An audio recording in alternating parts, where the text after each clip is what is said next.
This is our community's house. We are all guests in it here to serve our community. My name is Mike Little, Mayor for the District of North Vancouver, and the pleasure falls to me to welcome you all here to our regular meeting of council for Monday, June 27th at 7 o'clock. Apologies for the late start. We had an earlier meeting of council that ran a little bit long, and so we're delayed by about 10 minutes starting the regular meeting. This meeting is being held in a hybrid format, which means that all members of council, the public or staff can participate in the meeting either virtually or in person here in the council chamber. But you can see that we're getting everybody up on the screen. We have full council tonight. All 7 members of our council are participating in the meeting. We have an agenda, council, that's been circulated. Are there any errors or omissions from the agenda as presented? So moved. Hearing none, moved by Councillor Murray. Is there a seconder on the matter? Second by Councillor Back. We'll call the question. All those in favor? Contrary minded? Motion carries. Okay, council, we do have a public input period at the front end of our meeting. We reserve a period of up to 30 minutes at the front end of every regular meeting of council for members of our community to share feedback with us. And we do have a list that's been circulated ahead of time, people who have signed up with the clerk's office. I'm just going to grab that list. You grab that list, or is that? Oh, there it is. It's under my book. And but we do preserve a period of time up to a half an hour. So once I get to the end of this list, I'll ask if any other members present here or people participating virtually have a concern that they'd like to add to that time. As it is right now, we have 3 members of the public signed up to speak at the front end of the meeting at this point, and so expect we should be able to hear from them and potentially others if people are interested as well. The first person that I have is Kezia Lever joining us virtually, followed by Harrison Johnston. Kezia Lever, can you hear me? Check again. Fine.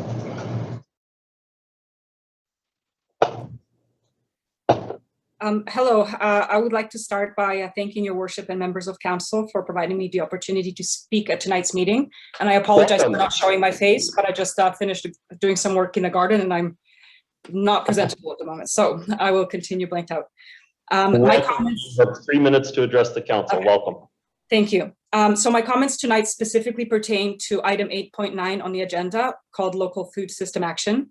I have read Councillor Curran's report and I'm encouraged to know that my local government is recognizing that we are leaning into a food security crisis and we cannot afford to remain complacent. There are many factors affecting our access to food, both physical and financial, and some key points are that British Columbia gets about 70% of its produce from California. California is currently in the 3rd year of its current drought, which is cited by the state as the 2nd extreme drought in 10 years, leaving nearly 400,000 acres of agricultural land unplanted.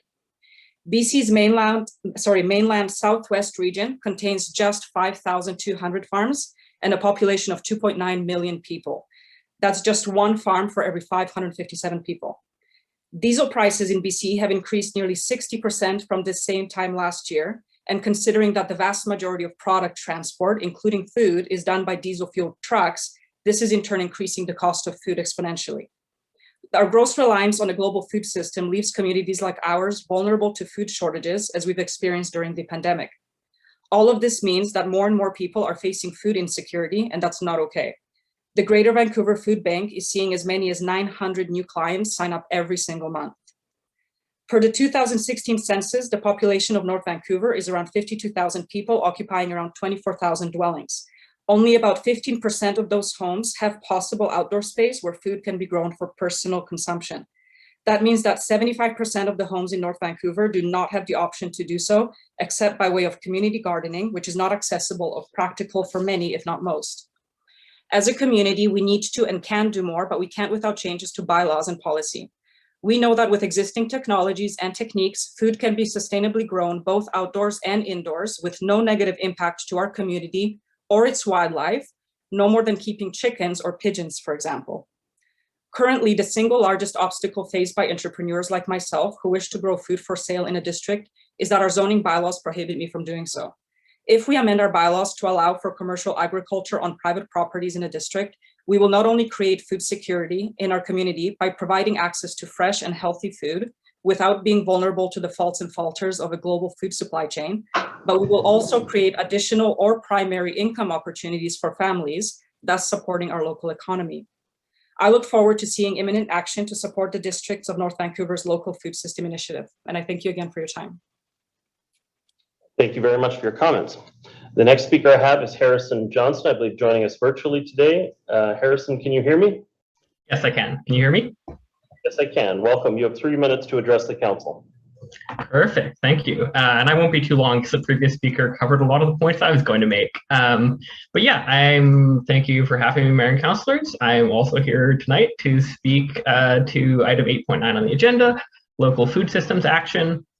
As we've seen over the past few years, that our global supply chains are becoming increasingly unpredictable. We've experienced disruptions due to the pandemic, wars, natural disasters, which are only expected to be increasing as due to the climate crisis. For the average Canadian, the price of food has gone up 9.7% over the past year, according to Statistics Canada, which has left more and more people food insecure. Locally, as the previous speaker mentioned, the Greater Vancouver Food Bank has reported an increase of 35% in demand over the past year and are having about 900 new clients every month experiencing food insecurity, and that's across the North Shore, Vancouver, Burnaby, and New West. So there is a significant amount of those people likely on the North Shore. We are in the middle of a food security crisis around the world and locally. And with both the climate crisis getting worse and increased corporate monopolies, that's only likely to get worse. So I believe that it's absolutely vital that local communities have a food system strategy and take steps to address food insecurity. And I encourage council to support the local food systems action report tonight. Thank you. Thank you very much, Harrison Johnston. Next speaker I have is Peter Teven, joining us here in person. Welcome. Welcome, Your Worship. For the record, Peter Tevan, 1900 block Indian River Crescent. Thank you, Your Worship and Council. I'll just give a quick comment on the food security issue and say, you know, when I consider food security, I consider it to be not just security or AKA reliability of supply, but also security, AKA safety of supply. So not only does food need to come to the people who need it reliably, but it needs to be secure and safe. In other words, inspected by the federal government food agency. So anyway, but I do want to talk rather about the nature of conflict of interest. And all of these comments are my opinion. They're my own thoughts, not representative of any organization, but I know a number of us in the community share these opinions. And notwithstanding the fact that the provincial courts, according to my knowledge, have tried one case since the campaign finance law changed in 2018, and their judgment was that campaign finance donations did not constitute a pecuniary interest. I submit to this council that the opinion of the public and the will of the people of British Columbia is not of that opinion nor that mind, and I think we will see further changes. I'll speak for myself because most of you in council know that I've declared that I intend to be a candidate in the October 2022 local election for a position on council.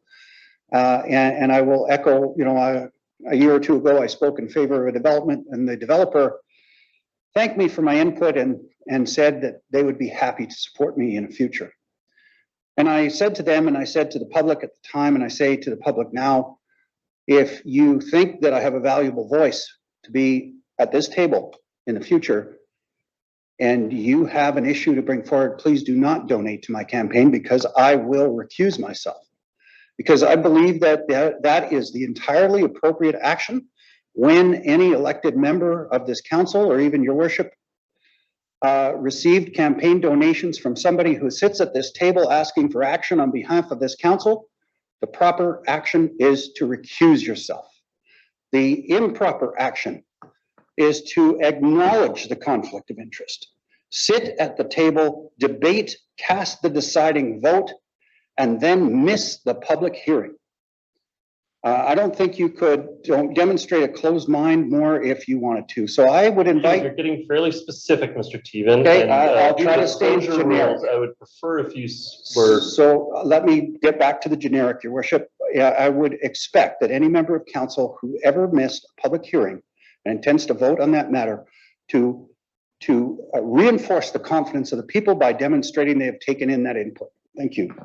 Thank you very much, Mr. Teven. I would just say, I think the legal obligation is that they make themselves aware of the minutes of the meeting. It is actually optional to preview the video, but I think the video happens to give you a lot more information than the minutes necessarily do. And so I would encourage all members of council, it is on their conscience, but all members of council to get apprised of the information in the public hearing process before participating in future decisions. Thank you for your comments, Mr. Teven. Okay, next I have a virtual hand from Hazen Colbert. If we can move Mr. Colbert over to the main meeting. And would anybody else like to address the meeting? If you're participating virtually, just raise your virtual hand and we'll have the clerk's department move you over to the regular meeting. So I'll just check in. Mr. Colbert, can you hear me? Sometimes it takes a moment to move people over and get them connected. Check in. Mr. Hazen Colbert, can you hear me? Mr. Mayor, I can hear you. Welcome. You have 3 minutes to address. My name is Hazen Colbert. You all know where I live, the 1100 block of East 27th. Just a point that I would mention, Mayor Little, you stated that a person can vote on a matter in front of a public hearing as long as they've reviewed the minutes of the public hearing. In fact, the legislation reads they must read the public hearing book, which includes the minutes and the written input of all the people that provided written input to the public hearing. So you are correct that they don't need to review the public hearing video, but they are required to review the entire public hearing book, including the written input. I'm going to go on now, and I'm going to speak to the food insecurity issue, which is I agree with the person presenting the resolution. This is in fact a very serious issue, but it's very important that when we look at the food flows in Metro Vancouver, that we have accurate information with which to make decisions. So what I did today is I went to Metro Vancouver's database and their reports because they do some really good analysis. Interestingly enough, 78% of the vegetables that are consumed in British Columbia, not the fruits, the vegetables, are actually sourced within the province. 78%. 34% of the entire supply of BC food, including everything, is actually sourced from within the province, and over 60% from Canadian sources. Where we do have a problem, one other thing I wanted to say is that Metro Vancouver and BC are, believe it or not, self-sufficient in this, and I'm quoting from the report, self-sufficient in the supply managed commodities, which are dairy, poultry, and eggs. Now, for any of you that know the supply management paradigm in Canada and in BC, you'll recognize there's a reason for it, and that's why Metro Vancouver and BC are self-sufficient in those commodities. Where we are very dependent is on the United States with respect to fruits. We actually have a backup strategy that works very, very well with respect to vegetables. They come from Mexico. But as we're looking at this issue, let's be very clear that we don't use a broad brush, which takes a great deal of resources, when what we need to be focused on is food security with respect to fruits, and that is an important issue. Finally, the one thing I will mention locally is that we actually, believe it or not, because the OCP has not been adhered to in a number of locations, we have a nutrition desert on the North Shore in the district of North Vancouver. It's in Lions Gate. It's in the Lionsgate Town Center. We need to address that. And thank you, council. Best wishes tonight. Thank you for your comments, Mr. Colbert. The next speaker, Corey Koss, raised his virtual hand. Dr. Koss, can you hear me? Yes, Your Worship, I can. I don't really want to speak at this time, but I just want to be assured that I will have an opportunity to speak when the agenda item 8.1 comes up. That's what I.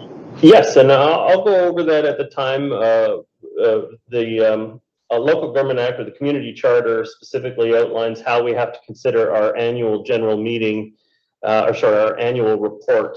And in it, it has its own separate public input period. And so when that item comes up on 8.1, there's a separate list, and anybody else wishing to speak to that item is welcome to speak to the annual report specifically at that time. So thank you for your comment, Dr. Costa. I was going to clarify it at 8.1, but you're right, it probably makes more sense to clarify it at the front end of the meeting. Did you have any other comments, Dr. Costa? Just for 8.1 at that time? No, Your Worship. Okay. Okay, we still have some time. Any other participants wishing to speak? Okay, seeing none, I'm going to move on with the agenda this evening. And that is where we're at right now. Oh, sorry, we have a delegation first. We have Ms. Clara Bradley from Civics Canada, and welcome, come on up. And a delegation is a bit of a departure from our normal public input. What happens during a delegation is a nonprofit organization or community group comes in, and they're allowed to speak for 5 minutes, but then it prompts a question and answer period where council can ask clarifying questions about the work that they're doing in the community. And so there is an opportunity for question and answer after from the council. But at this time, welcome. You have 5 minutes to present to the council. Thank you. And I have some slides. I see I think they're on the computer. I can just bring them up. Here is that. We're just going to switch over to that source. There you go. Sorry, thank you, through your worship. You'll need to share a screen through the Zoom meeting there, so I can assist you if you do need any help. Sure. Actually, I think I've got it. Yeah. Thank you.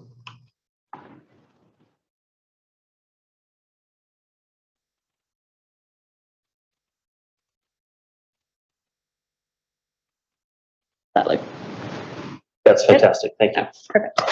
All right. Hi, so thanks for having me here today. As mentioned, my name is Claire Bradley, and I'm joining you from Civics to speak about the Student Vote program.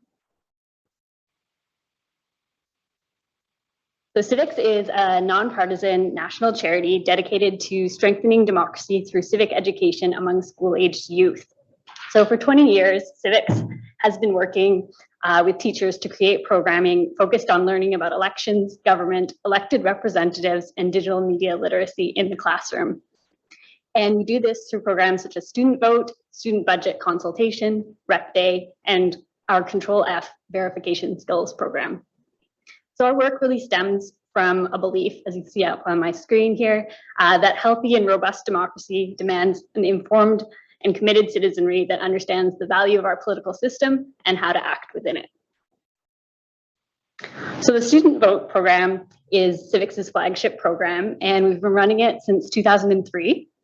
And what it is a parallel election for youth under the voting age that takes place in schools. So Student Vote uses the general election as a teachable moment, and students have the opportunity to learn about the process, to research the candidates that are running, and to cast a ballot themselves. So it's a free program, and it's offered at all levels of elections in most jurisdictions across Canada. And Civics, the organization, provides lesson plans, posters, online learning materials, and election materials so that they can hold the vote themselves in the classroom. And how we do that is we recruit teachers at interested schools, and then they act as a liaison with our organization and run the program in their school.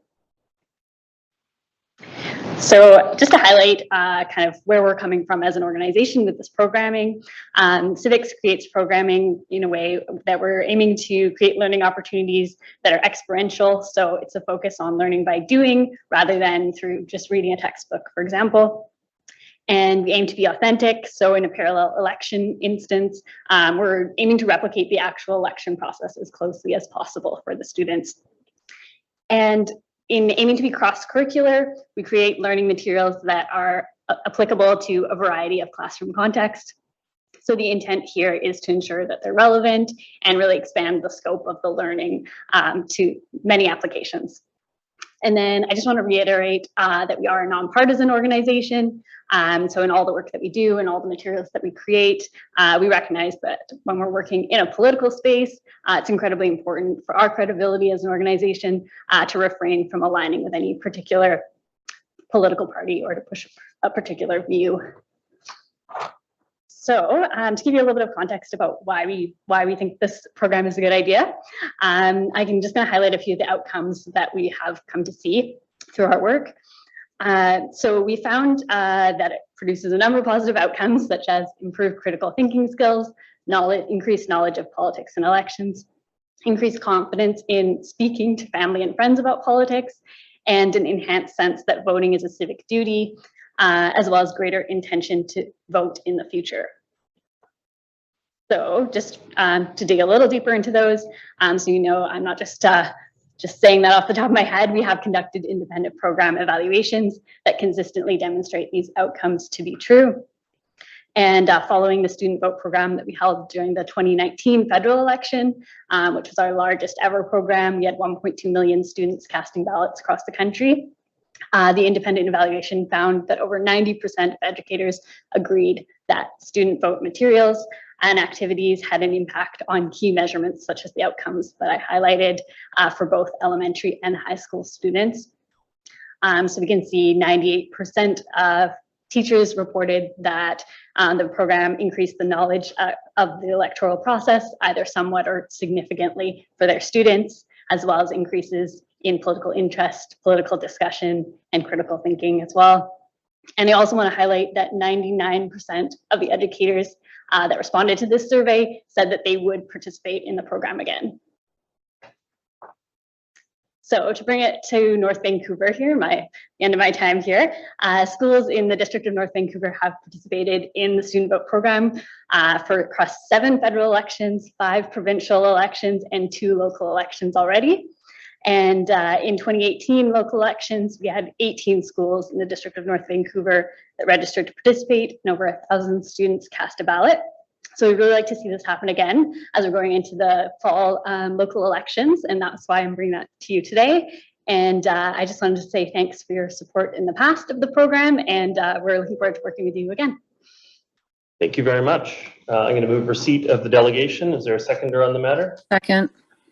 Okay. I mean, the big question we want to know is, do they get it right? Because I think I participated in 2 civics and they got it right both times, once at a federal and once at a local government level. And I believe the student program picked the winners in those cases. But do you have statistics more broadly? Do they have the same kind of impression that parents, when we go to all candidates meetings, they get left with? Yeah, that's a great question. And when we get often, I don't have exact statistics. I don't know that we've done an analysis across the board, but we do find that it is often very similar.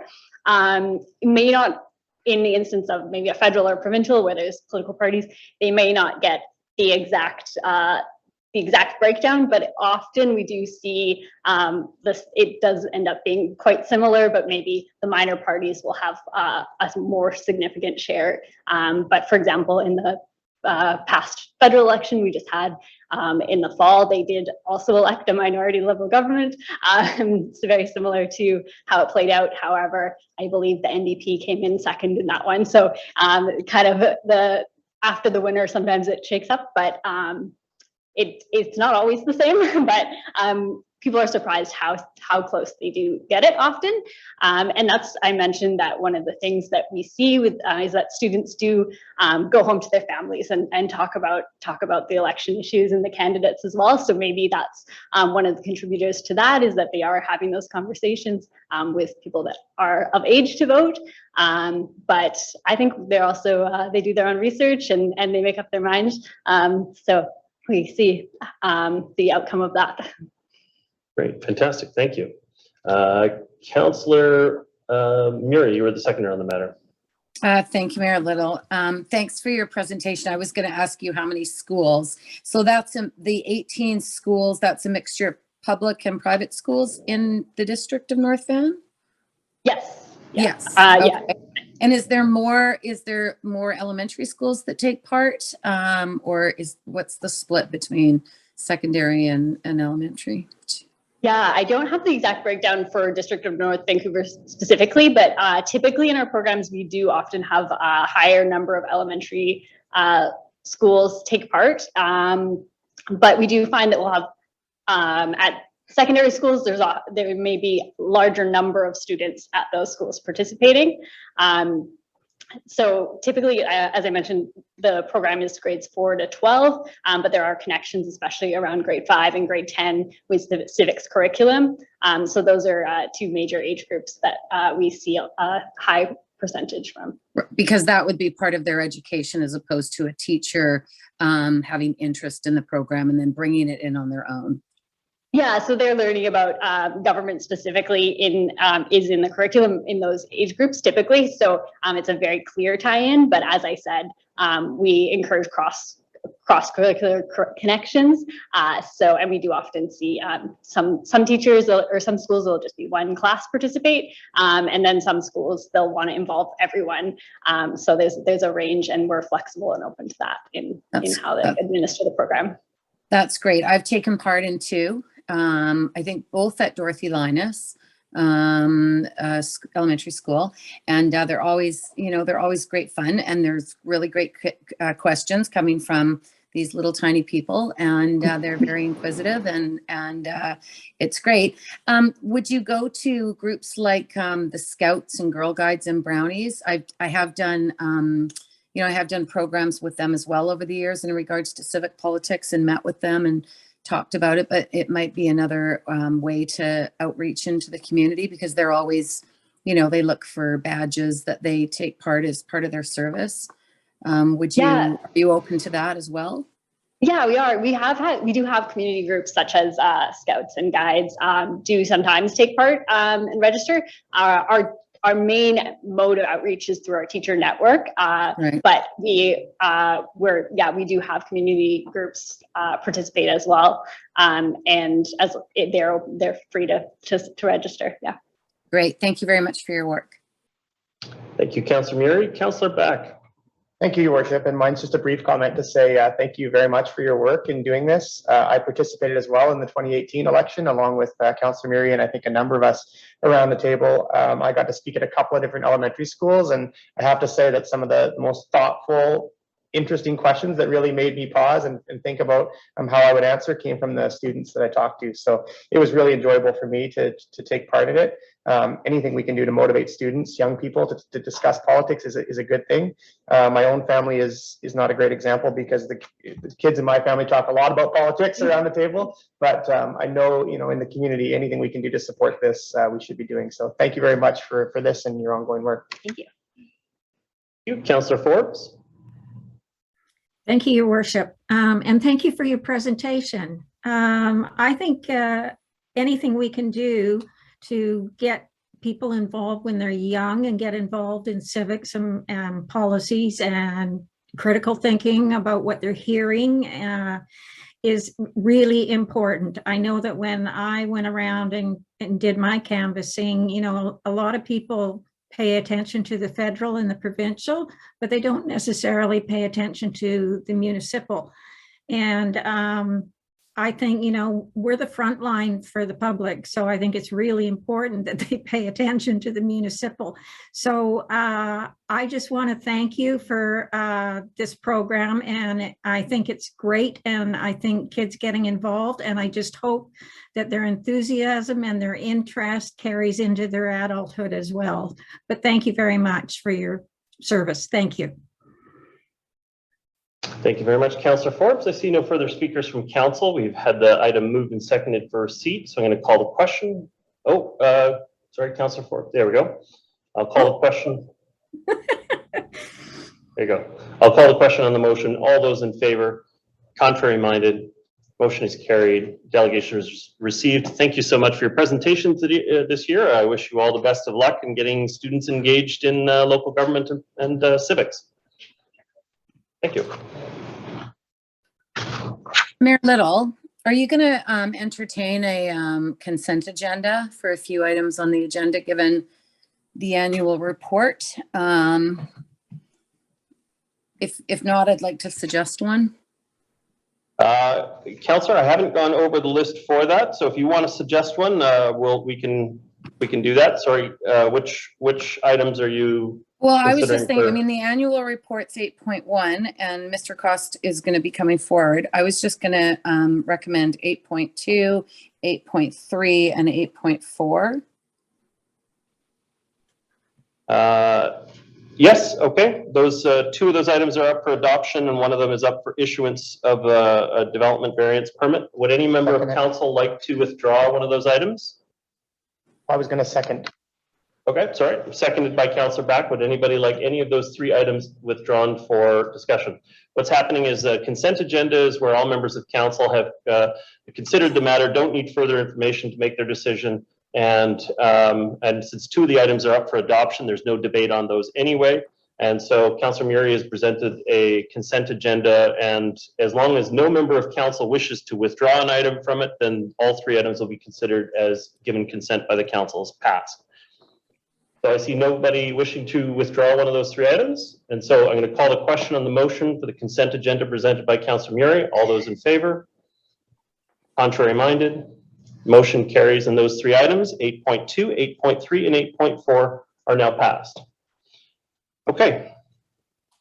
We now move on to the, sorry, I have several minutes. Don't worry, clerks are getting nervous that I'm going to zip on by the minutes.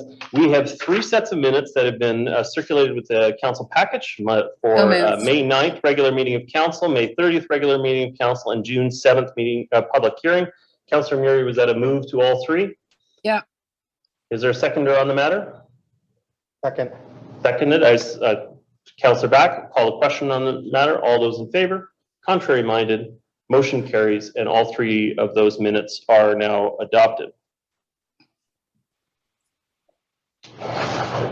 Okay, moving on to the regular business. So we're now on to item 8.1. This is the annual report. And as I was going to say earlier, the annual report is a special item. It comes up one time a year. It refers to the report that is produced by the District of North Vancouver from the activities of the previous calendar year. So this one represents what happened in the District of North Van for 2021. It identifies our goals and priorities and what items we were successful on and which items are carried forward to future times.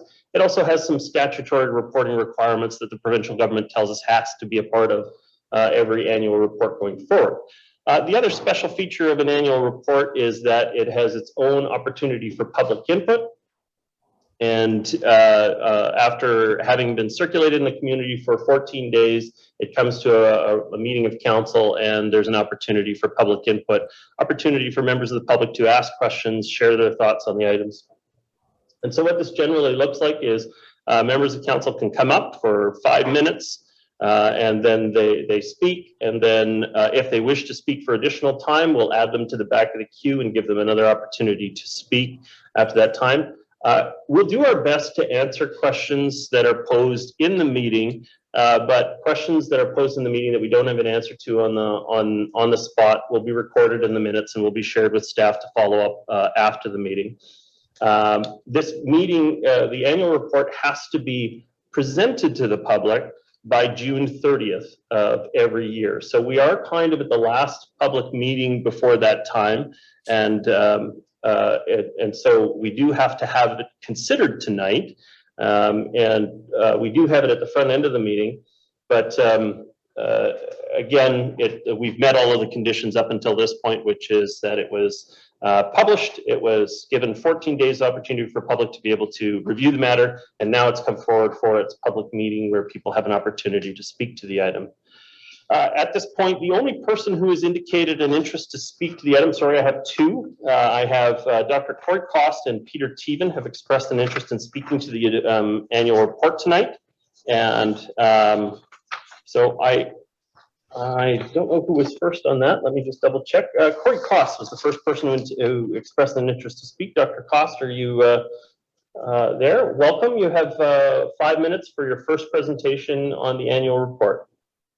Well, good evening, Your Worship and members of council. I'd like to share the screen because although I have, maybe 40 pages of material, I'm certainly not going to discuss those in detail. It turns out it's broken up into 16 pages, which is basically a review of the provincial requirements for the annual report, and that's for reference purposes. And part B, which are 15 pages to discuss the District of North Vancouver corporate plan.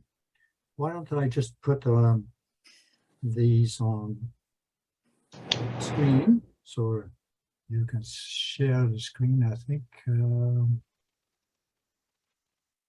This is probably the one I want to share. So I hope you can see that. Yes. Yes, I can see that. That's one of the reasons why I'm doing this from home rather than from the hall, because it's much easier for everyone in the public to see that. So as I said, in 3 parts, but it's really only the last part, C, some 13 pages of questions and maybe even comments on various issues relating to the annual report. So I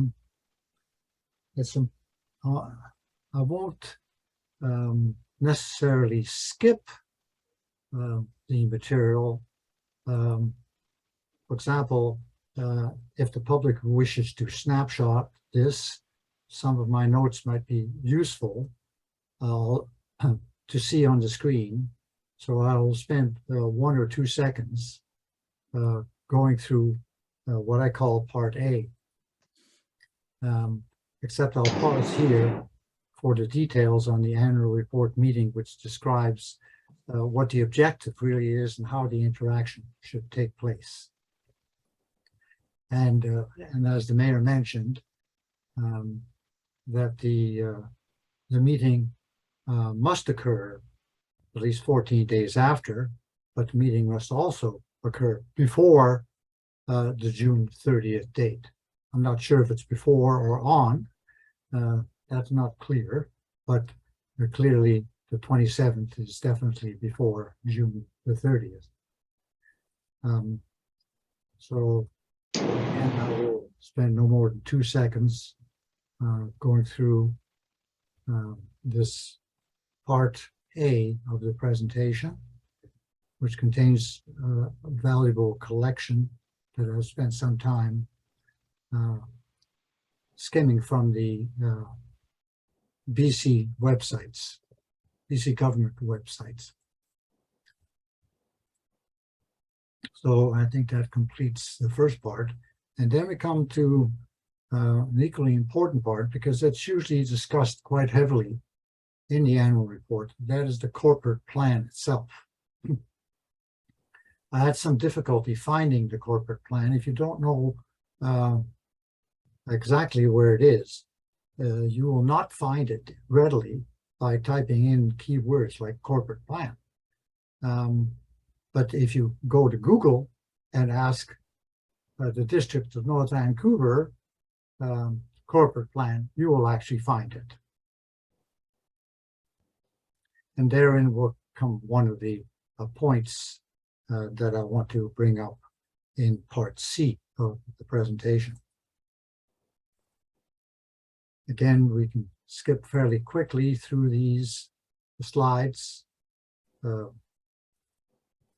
If my presentation becomes truly part of the record, the PDF file should be easier to go to than actually going to the screen.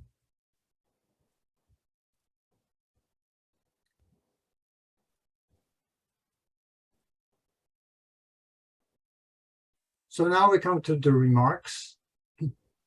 And first thing I want to note, and possibly fix from now on, is that the agenda item before the council should mention that there's a public opportunity to make comments. And I've surveyed just the last 10 years or so where they occur and where they have been dropped. So you'll see not the year, but the annual report year, because the year of the actual discussion is 1 year later, like we're discussing in 2022 to 2021 report. And you see that although 2020, there was nice notification on that, it was dropped again in this particular notification for this meeting. So now we'll go on to the actual topics to be discussed. So I'm just gonna, Dr. Koss, we're just over 5 minutes now, so we're gonna pause there and Great.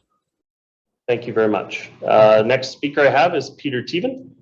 I think I want to stop share screen. Thank you. It's stopped.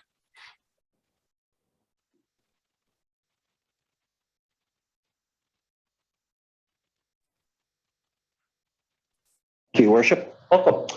I thought he was on a roll, but that's okay. I'm sure he'll be back. I've already read my general address for the record, so I probably don't need to do that again. I think this is my 4th annual report that I've commented to you on. And I have to confess to you, I'm going to kind of speak generically because I haven't had time to more than skim the report. And is it because of time? No. It's because I'm getting so disillusioned with the process that I see it as a waste of time. Every year, you, council, have seen the amount of effort I've poured into reading, breaking down, analyzing, presenting to you all. This year, and I've seen it go through the last few years where, some of the recurring themes that I've commented to you all about. I regret the number of times we come to a council meeting with, and I will use these words considerately, so if you flinch at these words, come and ask me why I say this. A constructed situation of urgency. It didn't need to be urgent, but it is made urgent where it is presented at first, second, and third reading all at once, and it needs to be passed right now because we only have until June 30th to pass this. This report could have been tabled to the public much earlier. It could have been handled non-urgently. Every year I pour my heart into reading and analyzing the report and giving you feedback and input. And to be frank, most of it is ignored. You read the educated documents on what an annual general meeting is supposed to be about. And quite frankly, I look to things like an annual stockholders meeting. I look at things like a strata council meeting or in my case, I go to a church congregational meeting where they say, here is the state of our organization. Here's our plans going forwards. Here's the results from last year. And to be frank, I would expect those meetings to be led by none other than the CAO and the mayor. I would like to hear from those two individuals each year on the state of our district.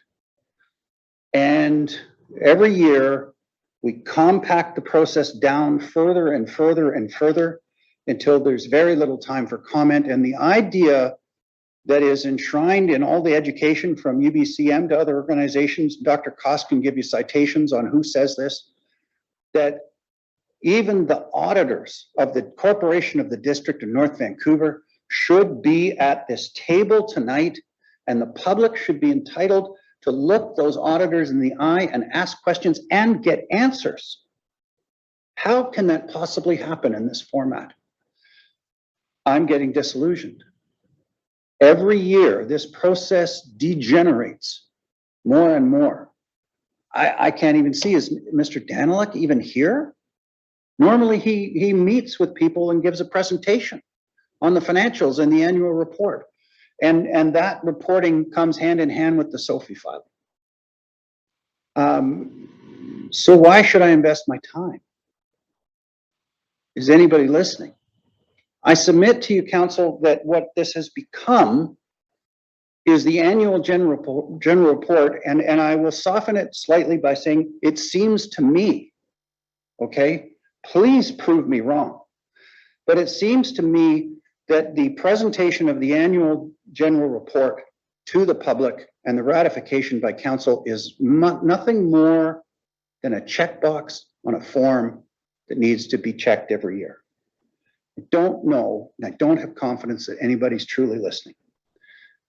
Every year since its inception, I've spoken to you about my concerns about the tax growth reserve fund. Every year, I'm promised that there will be clarity and transparency, and we will see the ins and the outs and the balances of the fund. Is it in the report? I don't know. I was so depressed I didn't read it. I may go back, but I'm losing the will because I don't feel this process is proper. I think it has been corrupted, and I mean corrupted meaning it's gotten away from its purpose. Thank you. Very much. Would anybody else like to speak a first time? Okay, welcome. Your worship, is it just? Yes, it is. Okay. Would anybody else like to speak to the annual report? Okay, Dr. Kloss, I believe you indicated you had an additional presentation. Yes, Your Worship. I hope you can see and hear me. And Yes, I can. put back the share screen again. I think this one here should be shared. So I just want to, although I went through it barely before, I think this is an important part of what this meeting is really all about. This is just quoting from the BC government's website.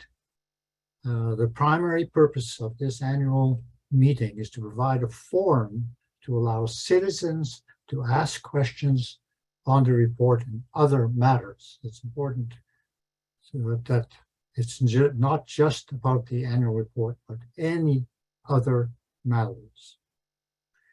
So we'll go back down again to the section I want to continue on. That we dropped, which we'll start with the first item, the development cost charges, the DCC charges. As far as I know, the last time that they were updated, and I provide a link there, they were updated 4 years ago. And so I noticed that the related cost charges, which have increased, the real costs have increased significantly during the past 4 years, have resulted literally in millions of dollars of lost revenue from developments that have come forward in the last 4 years, which were, in fact, supposed to pay their own way. But I don't believe they have, especially since you haven't even done the rudimentary task of updating those charges to correspond to rising costs. So I'm looking for a response of why it is that we don't update even yearly. And you might have to be forced to do that because of the changing economy and the upcoming wave of cost increases that we're seeing. And it's not just in food. So I Can I just pause you there? Response to this. Can I just pause you there, Dr. Costa? I'm just going to seek if there's a quick response from staff on it. I know that our general target is percentage based, which tends to, as the costs change on projects, that the amount the municipality is generally seeking moves with the valuations over time. But is Mr. Milburn on the call? Can you speak to the issue of DCC calculations? Mr. Milburn, there you go. Mr. Danielek is in the is in the speaker's queue tonight may be able to speak to the calculation.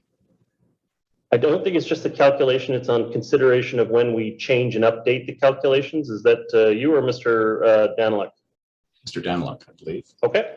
Mr. Daniluk, are you available? Yes, I am, Your Worship. We are actively reviewing the development cost charges, and there are a few components when the review is completed. One, we look at the remaining growth to include in the calculation. Two, we review all of the development related projects in the community and especially in the centers.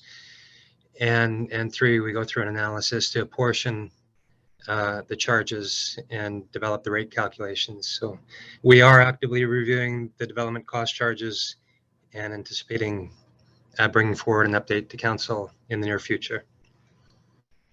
Thank you. Back to you, Dr. Cost. Yes, Your Worship. Well, just to tell you that, not that you're wrong, but those development cost charges are very specific, so many dollars per square foot, and that's fixed for the last 4 years for different items. So you can look up the reference there and see the table that's supposed to fund new developments. You're correct. I was including CAC in that, which typically That's correct. DCC That's is a different thing. That's definitely in proportion, Your Worship.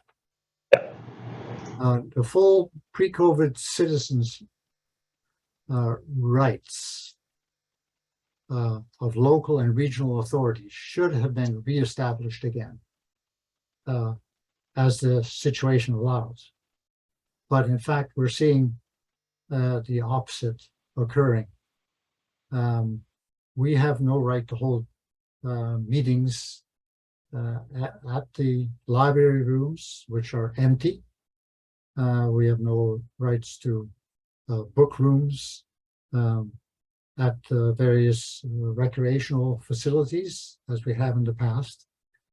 And so I see us not having reestablished the traditional rights and needs of our citizens.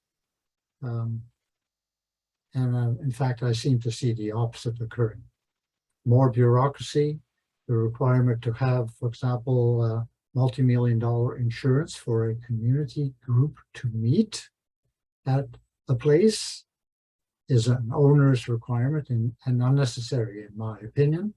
And I know Your Worship has dealt with that issue in the past in a positive way for the community, and I'm hoping that will continue. However, the dangers are always there, and it would be nice to have it as a policy that survives from 1 year to the next.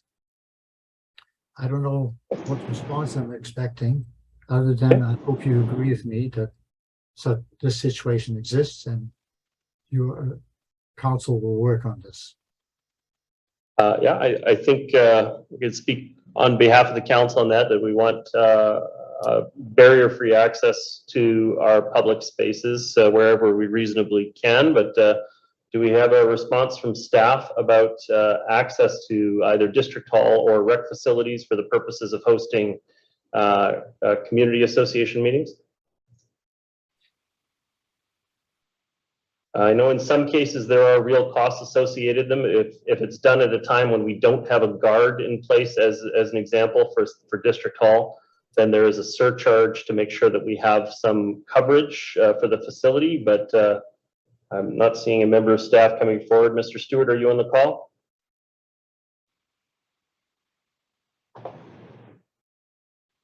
The challenges of having hybrid meetings sometimes. Anyway, Your Worship, that's no impediment to actually be charged because there's a mechanism for actually getting the money rebated. Right. So it's just an unnecessary two-step process. But, you know, if that's what's required, that's okay. We're here to also serve the community, you know. Now, on part 3, accessibility and transparency of the revised procedures. there are definitely, and this is an example of a hybrid situation. These procedures are rather unknown to many of our senior citizens. Not just, all, it seems that the way to get informed is by the internet access or through the local newsprint. But the local newsprint, which comes only on Wednesdays, also has failed to be delivered to every home that needs it. So I'm just pointing out a need to have a different response on how to inform all of our citizens about what's happening so that they can contribute democratically. I don't expect an immediate response, but perhaps some work behind the scenes to remedy this. So I'll go on to number 4. There appears to be a lack of a robust system of civic participation in public decision-making. And the lack of robust comes not only from 3, but just evidence that there's just not enough people coming forward to discuss critical issues. And what can we do to enhance the participation of everyone? Our, except for maybe one that on Emery Place that I recall, the rest have been very benign and not very well attended. So we'll go on to 5. Despite the 2011 OCP embedded requirements, more than 10 years has now passed since the District of North Vancouver has had a full review of the OCP, despite that it says we should have that every 5 years. Are there really any plans to have a full review rather than just an action plan, which isn't really part of the OCP, even after the action plan is adopted? It doesn't change the OCP in any way. So I would really like to see some way that the OCP gets updated before 2030 comes to us. Number 6, recreation libraries and other public services were largely closed or significantly reduced and the long-term impacts, especially on seniors. And I think I've already mentioned elements of this, so there's some overlap with this observation. 7, in spite of cuts to many municipal service, municipal taxes and fees largely remained untouched. It's kind of unfair to me.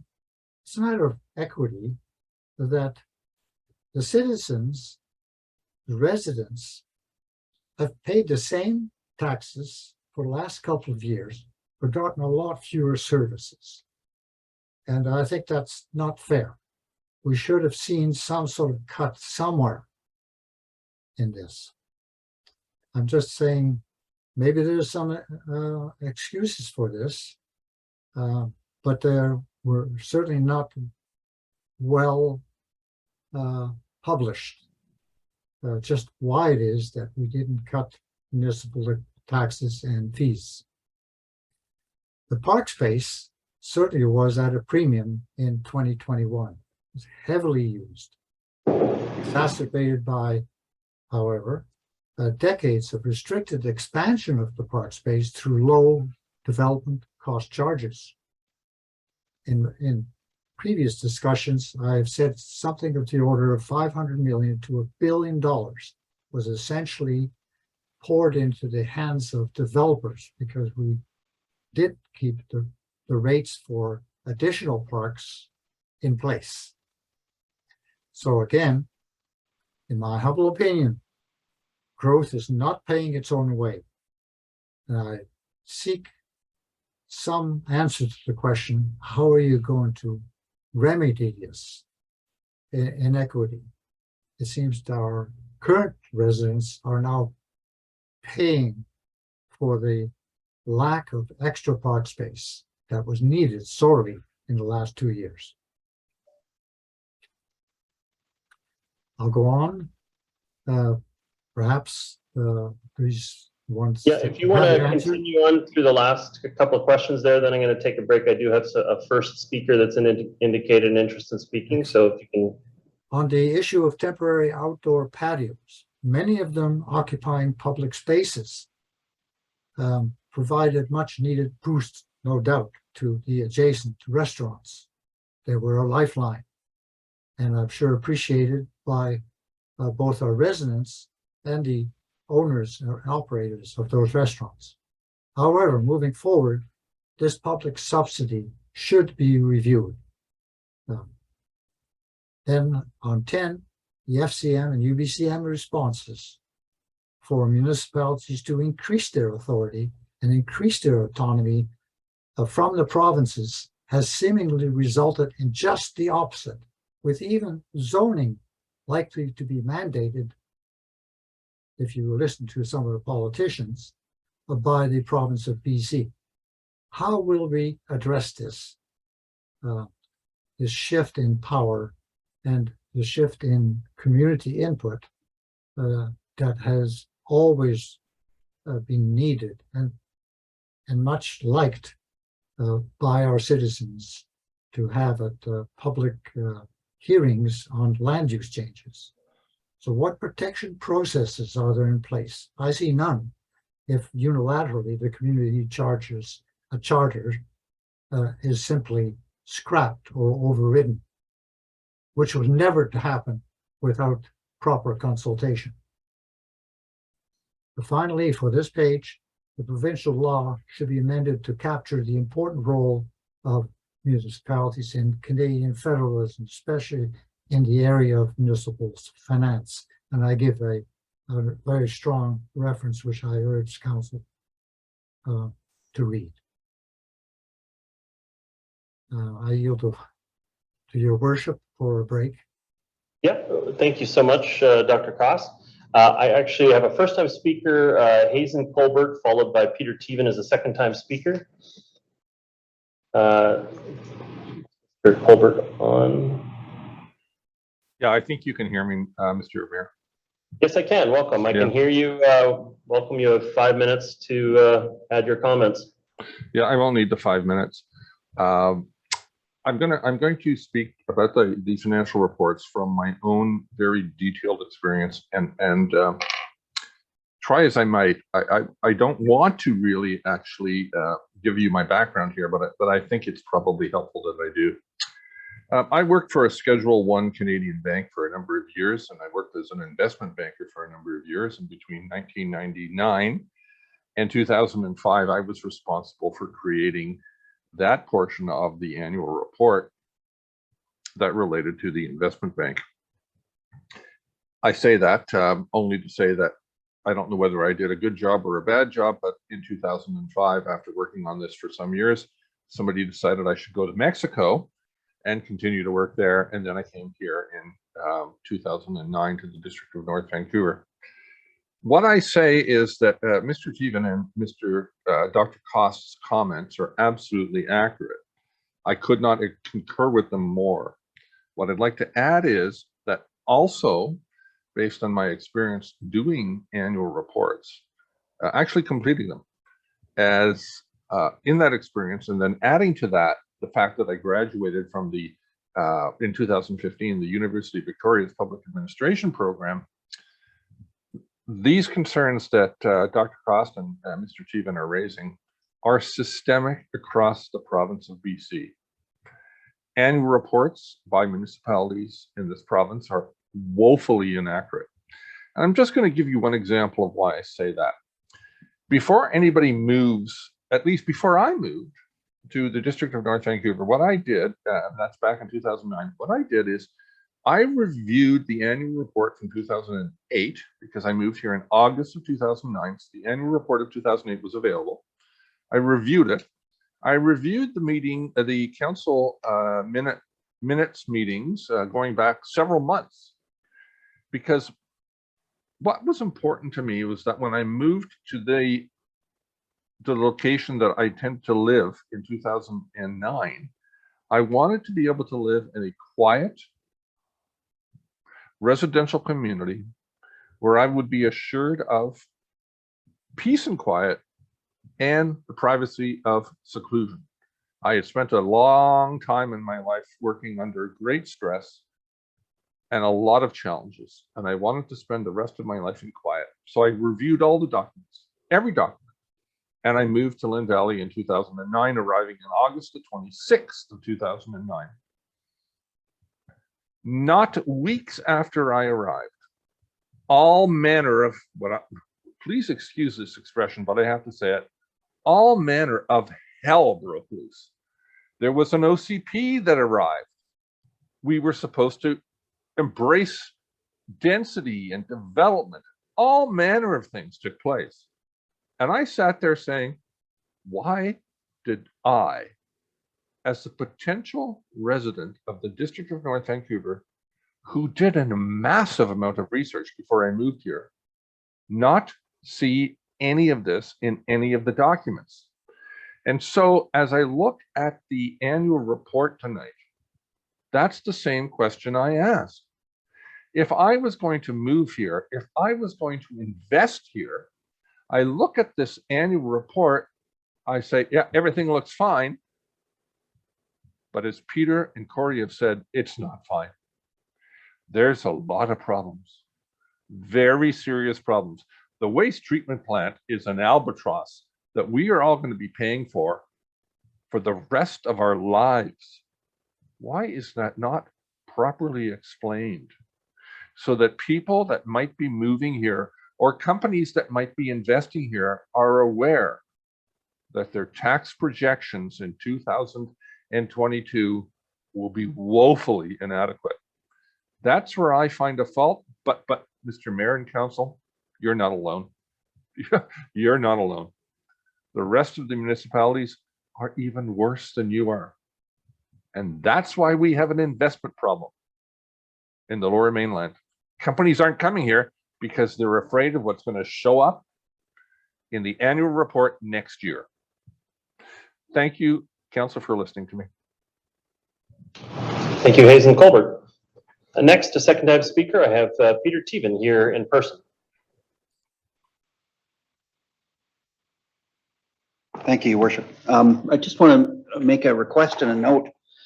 Given the weather going on here, staff and council all have these nice bottles of water. I would ask on behalf of the public, Mrs. Bond just left because she's got a headache. She's worried about her hydration level. Perhaps water could be offered to the public here. The water at the end of the table is available. There's usually cups. Are there? Yeah, there's no cups. Okay, well, you can find some cups. So I'm that, sure. that would be a blessing. I just want to pin my earlier comments when I say that I'm, losing my resolve about feeding back on the annual report. I want to contextualize that a bit. I would almost say, it takes a lot of passion, emotion, and effort to be involved as a volunteer member of the public. A lot of commitment as well. And when you feel like you're kind of butting your head against the wall repeatedly over a long period of time, it's like it takes your heart away. And that's kind of the feeling that I wanted to convey is your level of disappointment is very profound. It's like taking your heart away. I don't mean more than that. Like, I'm not trying to be critical. I'm just saying it's really hard to maintain your passion when you feel like it's a wasted effort. I do want to ask some specific questions that I believe are integral to the annual report. You will all recall the 2018 election. One of the biggest issues going on in the decision-making process at the time was the sewage treatment plant. At the time, I believe the figures, if I remember them correctly, were the budget was supposed to be 400 million. And we made the decision as a community that we wanted to step it up to 600 million in order to achieve tertiary treatment. And that was a subject of debate, whether that was a good decision or necessary one at the time or whether it was not. But I want to bring a couple things, and my questions have to do with these issues. Number one, if you recall during the debate that this council undertook on whether or not to amend the building bylaw to require limits on GHG. You know the words that I think that is, so I won't repeat them for you now because we'll debate them. But I chanced to have a discussion with the public affairs representative from the gas utility company. And he said a very interesting thing that made me think about the sewage treatment plant. He said the following: we would have liked to be able or be allowed, maybe was his term, to bid on the excess gas / heat / energy from the sewage treatment plant. However, we were not permitted to do so. That waste gas or emission will go to Lonsdale Energy Corp. So my question is this, Dr. Cost, speaking to credentials a little bit, Mr. Colbert just, disclosed he was an investment banker and therefore knows a lot about financial statements. I submit Dr. Cost, being a retired nuclear physicist, probably understands a lot about the transfer of energy and other matters like that. We got talking about this and I said, no, we're not talking about waste heat. We're talking about methane that then gets burned to produce power. The question is, how does it get from the sewage treatment plant to Lonsdale Energy Corp's generation facility? I asked this question last year. I got no reply. Not verbally and in writing. I asked the question again. How will the waste energy, which you and I probably understand to be methane gas, get transferred from the hopefully one day complete sewage treatment plant to Lonsdale Energy Corp? Because FortisBC would have paid us money to get it. The taxpayers would have benefited from that. They weren't allowed to bid. Now somebody has to build a pipeline to conduct that waste gas from the sewage treatment plant to Lonsdale Energy Corp, who will then sell that electricity and make money for the city of Vancouver.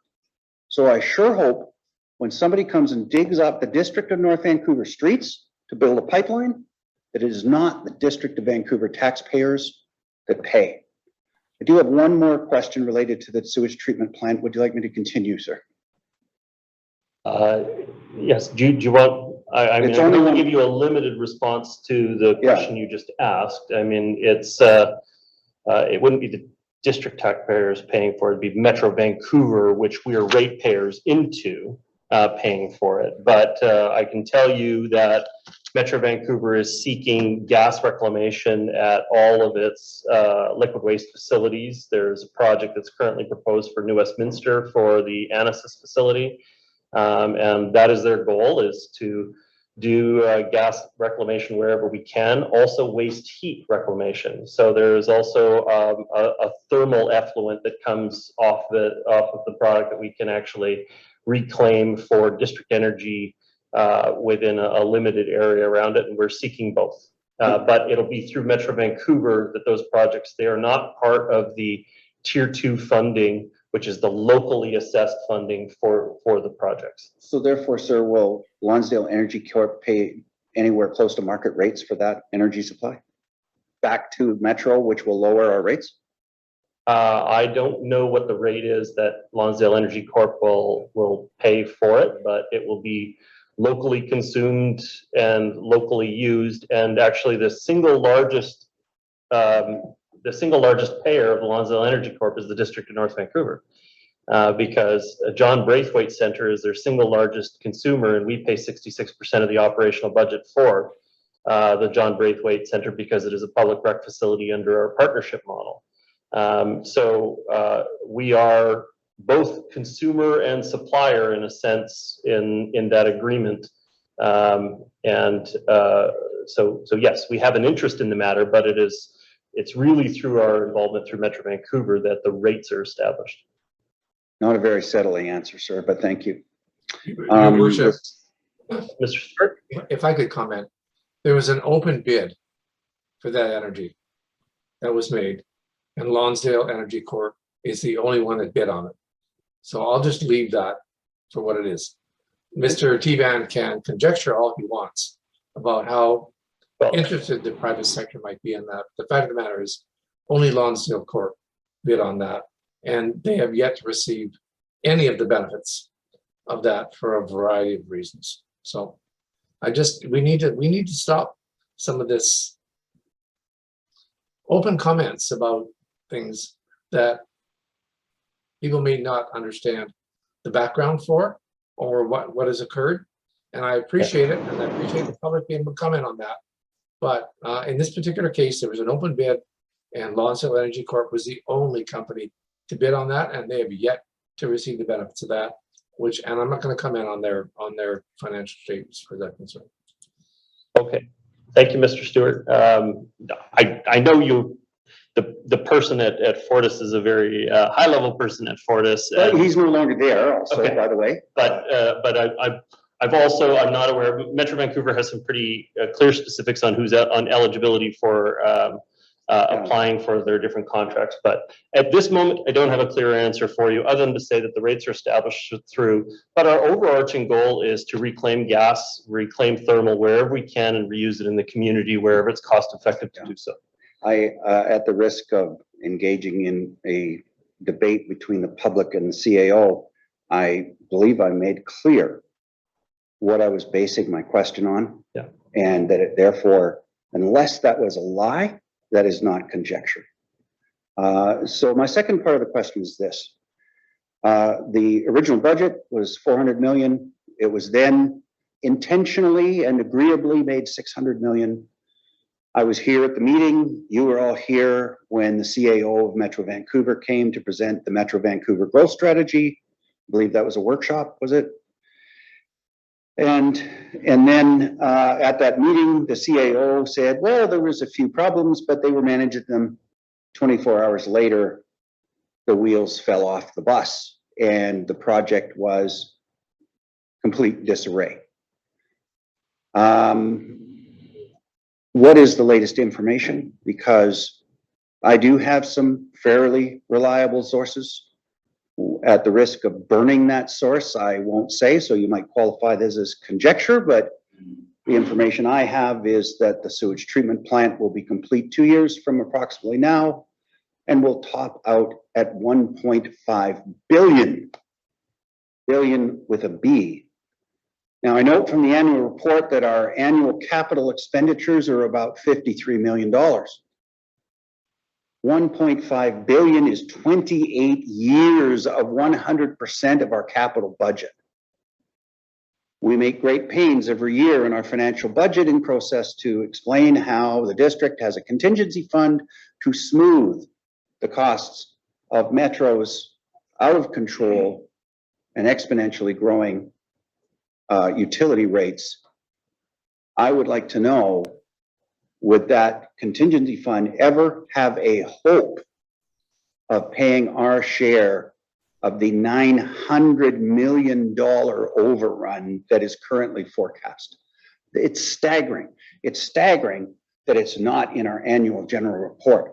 If you want to talk about a risk factor, like Mr. Colbert is an investment banker.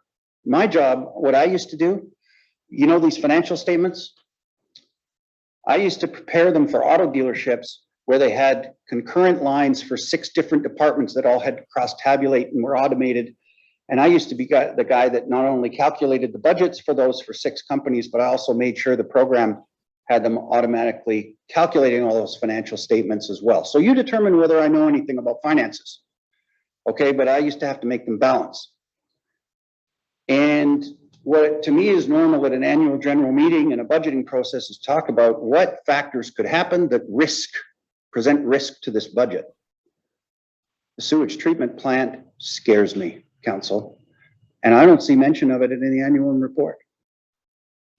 That's what's taking my heart away. Thank you. Thank you for your comments. Mr. Stewart, do you have something to add? To be blunt, that's just scaremongering. And it's politicking. Mr. Stewart, I don't think that is aiding us in the course of the meeting. Well, you know what? So, it's unfortunate that members of the public, as we enter into an election, want to raise all these issues. They're being managed. They're being managed well.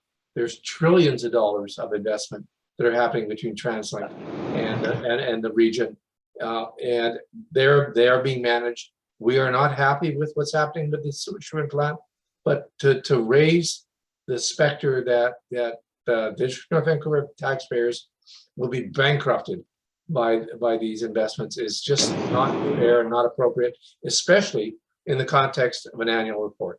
I'm sorry, I take real exceptions for people coming in on an annual report and raising all of their political issues. I'm sorry, I just have to state that. I've done that before and I'll do it again. Thank you, Mr. Stewart. We'll just say members of the public are free to comment on what they choose to bring forward, both in our public input periods and in public opportunities. I don't know that it is in the best interest of the municipality to be cross-examining commentary from the public in those. I don't know that that's necessarily public. I do try to use discretion from time to time to redirect when I think that it's important for different elements of the message to be acknowledged, but it is not a cross-examination of the public's comments. What I will say, I think Mr. Teven has raised some fears that are probably shared by quite a number of people, which is that there's no question that that project is escalating in costs.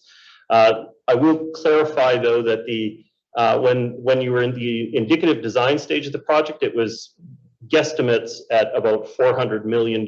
When it came to the final design projects for it, when the 3P was issued, then it was at about the $600 million range. Then it went up to the $800 million range as they found geotechnical challenges with it. But we do not have, I think the most recent public figures were about $1 billion, and there has not been an update for quite some time. What I can say as a member of the Liquid Waste Committee for Metro Vancouver is that we are expecting updated numbers in Q3 of this year. And obviously the court challenge will have to proceed concurrently, as well as we've had to end our relationship with the original contractor in that project. But it is a concern for a great number of people in our community. The next speaker that I have is I believe Corey Cost. Corey Cost, can you hear me? Yes, Your Worship. I'll start my video up and continue where I left off. I'll share the screen again. I hope you can see it adequately. Is that the appropriate size for the people at home to be able to see, Your Worship? I think so, yes. Yeah, I can see it clearly, at least here. Okay, that's good. Well, as you know by now, after dealing with community issues for almost 30 or maybe more years, I have no political ambitions. So trust me on that aspect.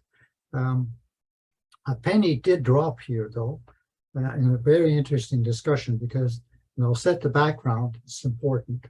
I spent a 1-year sabbatical in a nice Swiss town at another cyclotron in 1980 to gather some more experience on those kind of machines, and then come back to Canada.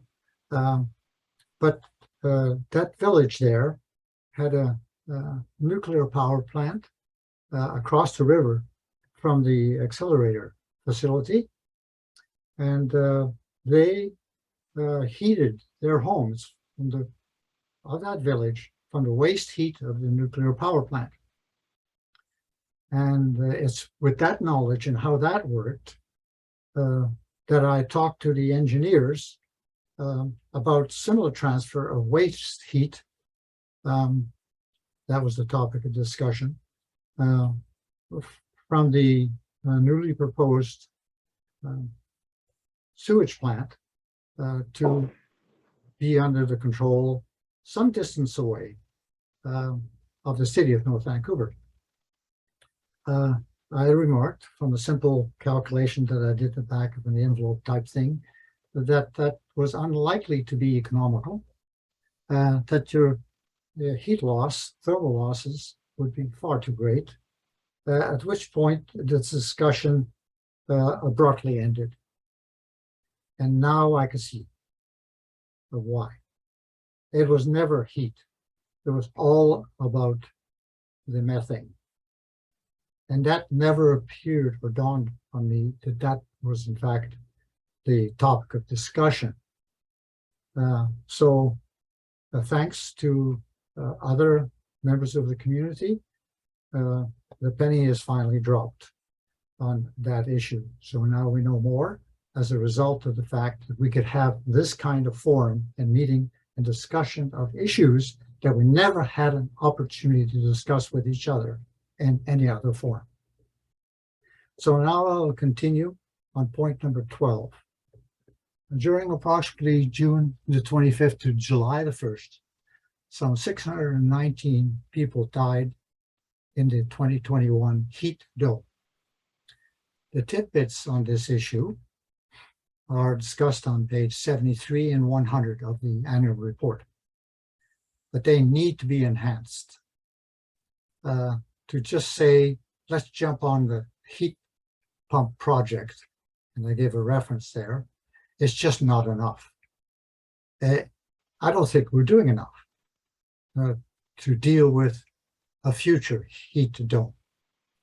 There's nothing in there to indicate that we're going to deal with it.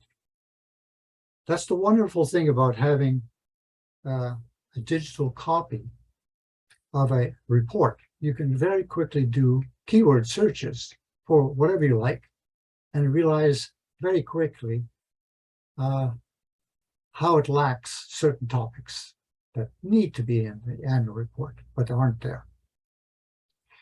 So 13, has the District of North Vancouver applied for the UBCM sponsored Extreme Heat Risk Mapping, Assessment and Planning 2022 program? There is a link here to some of the details, but the simple question was, have we applied for this program? Can I just check on with staff? Is a member of staff available to answer that question? Seems like a quick answer if we've applied to it or not. Carolyn Jackson? Yes, Your Worship, I can confirm that we have applied for that program. Thank you.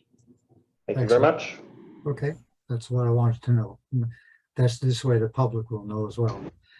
Number 14, a lack of the usual public events, together with possible resurgence of COVID during the October upcoming election, does not bode well for our democracy. As you know, if places are shut down, our voting places may even be shut down if there's a severe one. Fortunately, we were able to broach this whole COVID period from the election that took place almost 4 years ago. But now we have the possibility of having COVID or something else. So are there plans to address this threat to our democracy?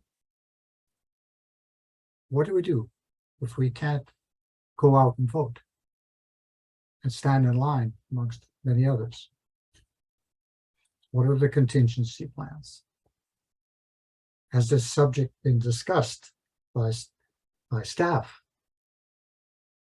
So there's the question. If it, obviously I don't expect an answer, but I would like to make sure that you are not aware that we should be prepared.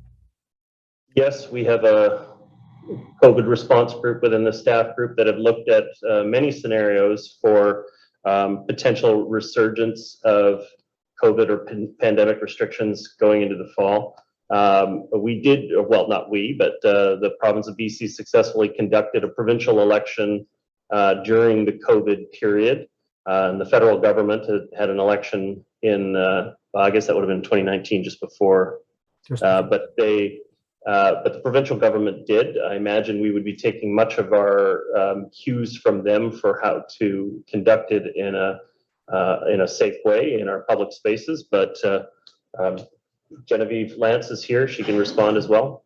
Thank you. Yes, through your worship. We also did conduct a school trustee by-election last year, which was in accordance with the COVID safety plans. And I will add that mail ballot voting has been expanded to all eligible electors within the municipality. So that's another option rather than attending a polling location. In the past, you had to jump through a lot of hoops to be able to get a mail-in ballot. We've tried to make it much more accessible for the next election as well. Excellent. Shall I go on to 15 then? Please. What are our revised long-term funding models to protect the vital municipal services in the future pandemic as proposed by the FCM? And I give a link there of the various long-term funding models that they have looked at. I don't expect an answer. 16, where can one find the summary of all government grants received by the District of North Vancouver in 2021?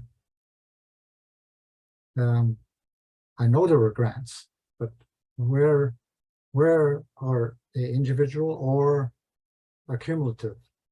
Can I ask? Somewhere in the report of these government grants that we have received. And that includes things like COVID recovery plans and so on, you know, the grants. I ask Mr. Daniluk, is there a consolidated place in any of our reporting that covers all of the grants that the municipality has received? Your worship, there currently isn't a published version, but we can provide a list of the grants that we were successful on last year. I think that would be quite nice. Thank you. 17, could staff council explain how the Metro Vancouver Regional Industrial Land Strategy, the Metro 2050 Regional Growth Strategy, and the Regional Transportation Plan Update of Transport 2050 will, and it made a statement, it will influence the future of Maplewood Village. That's on page 75 of the annual report. And I would like some explanation of that rather bare statement.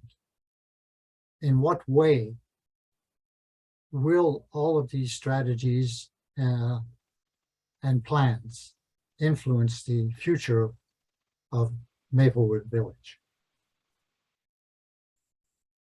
Mr. Milburn? Thank you, Worship, members of council. The plans referred to by Mr. Cost are regional in nature, and they provide general guidance that are one of the areas that we look at when reviewing developments, for example, in the area.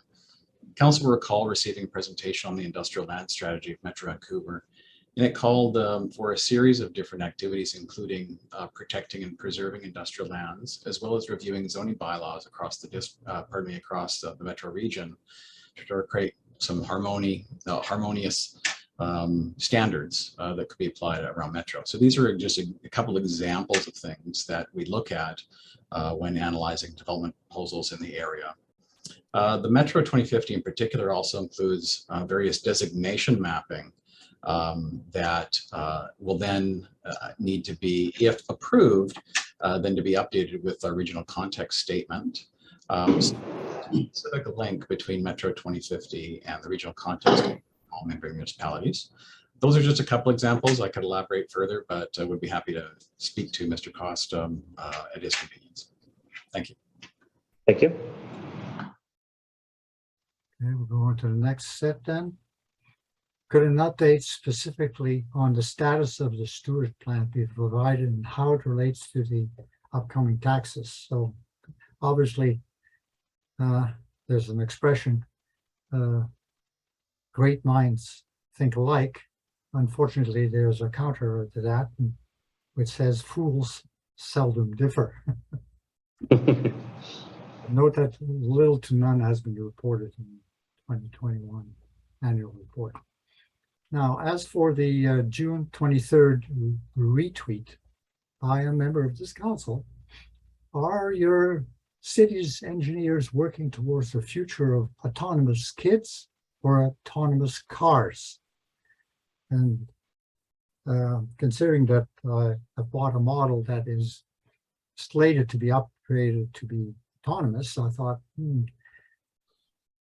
I would make a comment to the following. I would hope that both would be the case.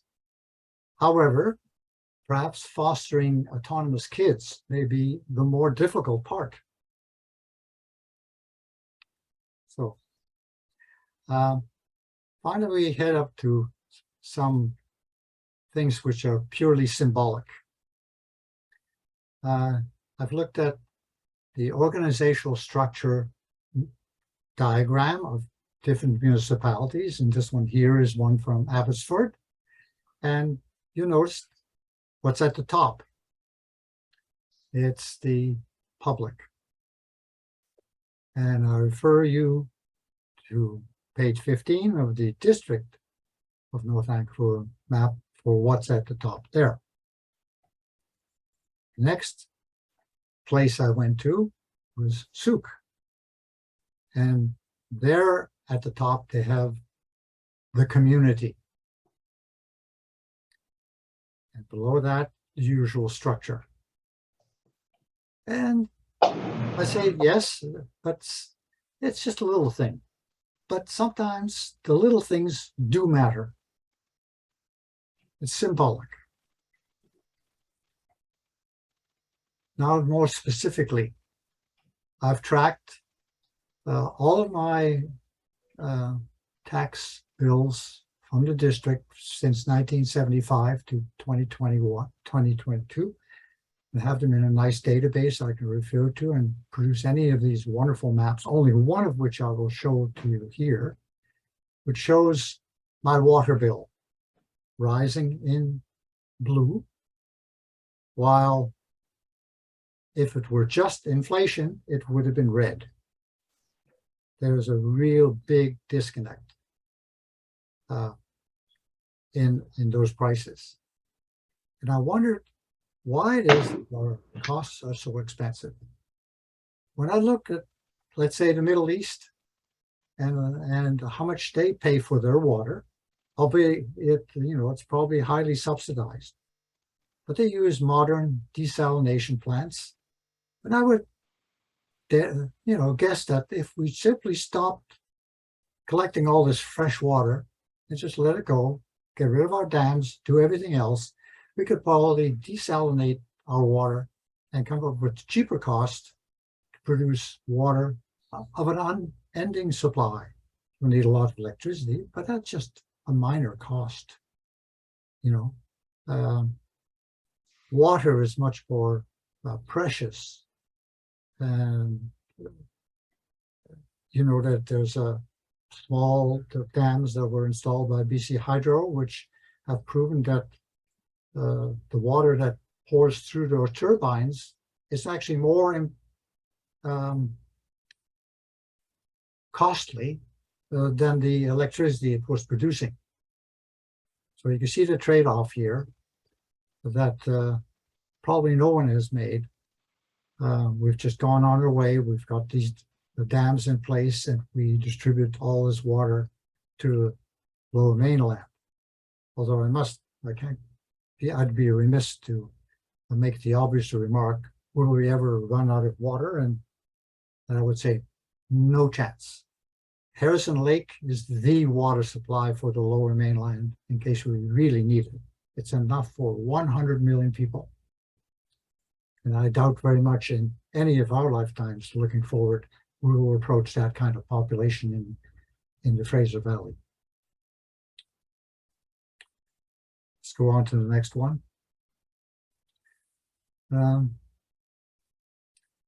There's a rating of BC municipalities done by Langford, which was voted. I guess they might very well have loaded the statistics a bit. They gathered some 20 parameters, and they voted themselves number one as the most resilient city in British Columbia and the best place for finding jobs and working there. And it should be noted, I scanned the data for all the other municipalities that they had listed.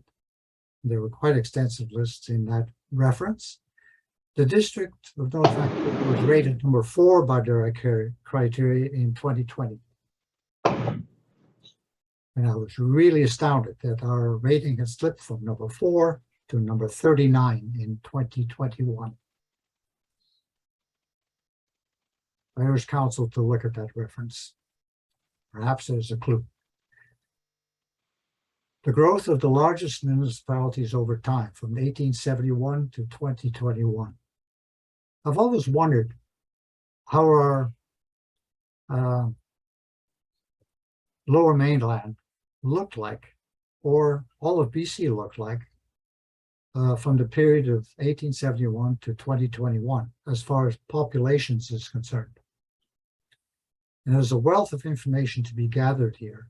I mean, initially, Vancouver was first, and then Victoria was second, and so on down the line. And I think the District of North Vancouver might have been at one time, out of the 20 or so that were in that visual table that kept constantly changing year after year, was at one time, I think, number 4 in population. Now, as you know now, Vancouver is still number 1, but very close behind. Surrey is number 2. And undoubtedly, extrapolating it, they will be by far the number 1 populous municipality in the region. That's just for your information. Now we get to a real local issue, our bylaws and the peaceful enjoyment of our property. And I'm speaking here on an item which has given heartaches to some of our residents.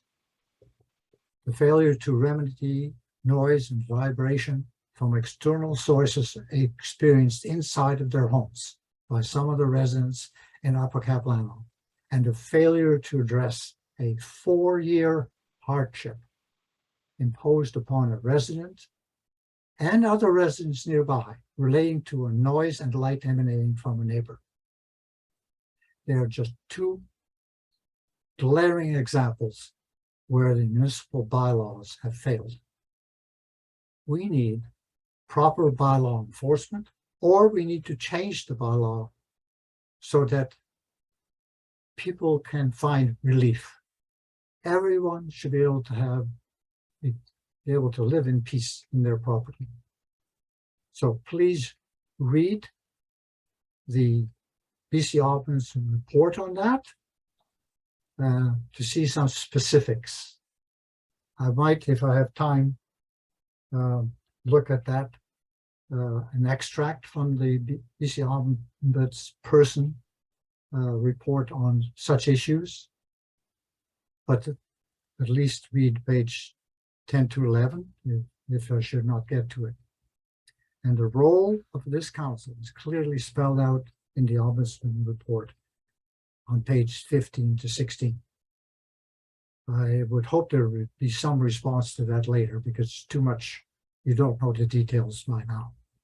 So, Dr. Cost, can I just pause you for a moment? Another 10-minute time period has elapsed. I'm inclined to go and ask around if there's other speakers wishing to speak. But I am just curious, how much more time do you need? How many points are there in total, or? 36. We're about 2/3 of the way through your presentation? Yes. Okay. Can I just check in with other, you're okay if I just have Dr. Cost continue on? Okay. I'm just checking in with Hazen Colbert. I think you raised your hand virtually a second time. Are you okay if I continue on with Dr. Cost until he's completed his presentation?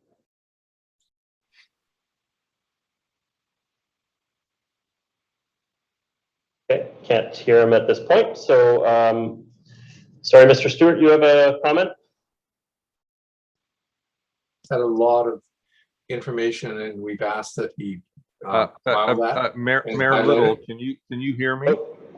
I can now, but I've just actually called on someone else to speak for a second. I'll come to you in a moment, Mr. Colbert, if you can just hold Thank on. you, Mike. I didn't know you called on someone else. Oh, that's okay. Hang on just a moment. Yeah. Sorry, Mr. Stewart, go Yeah, ahead. I'm just, we're really respectful of the input that Corey provides. It's very in-depth and in detail.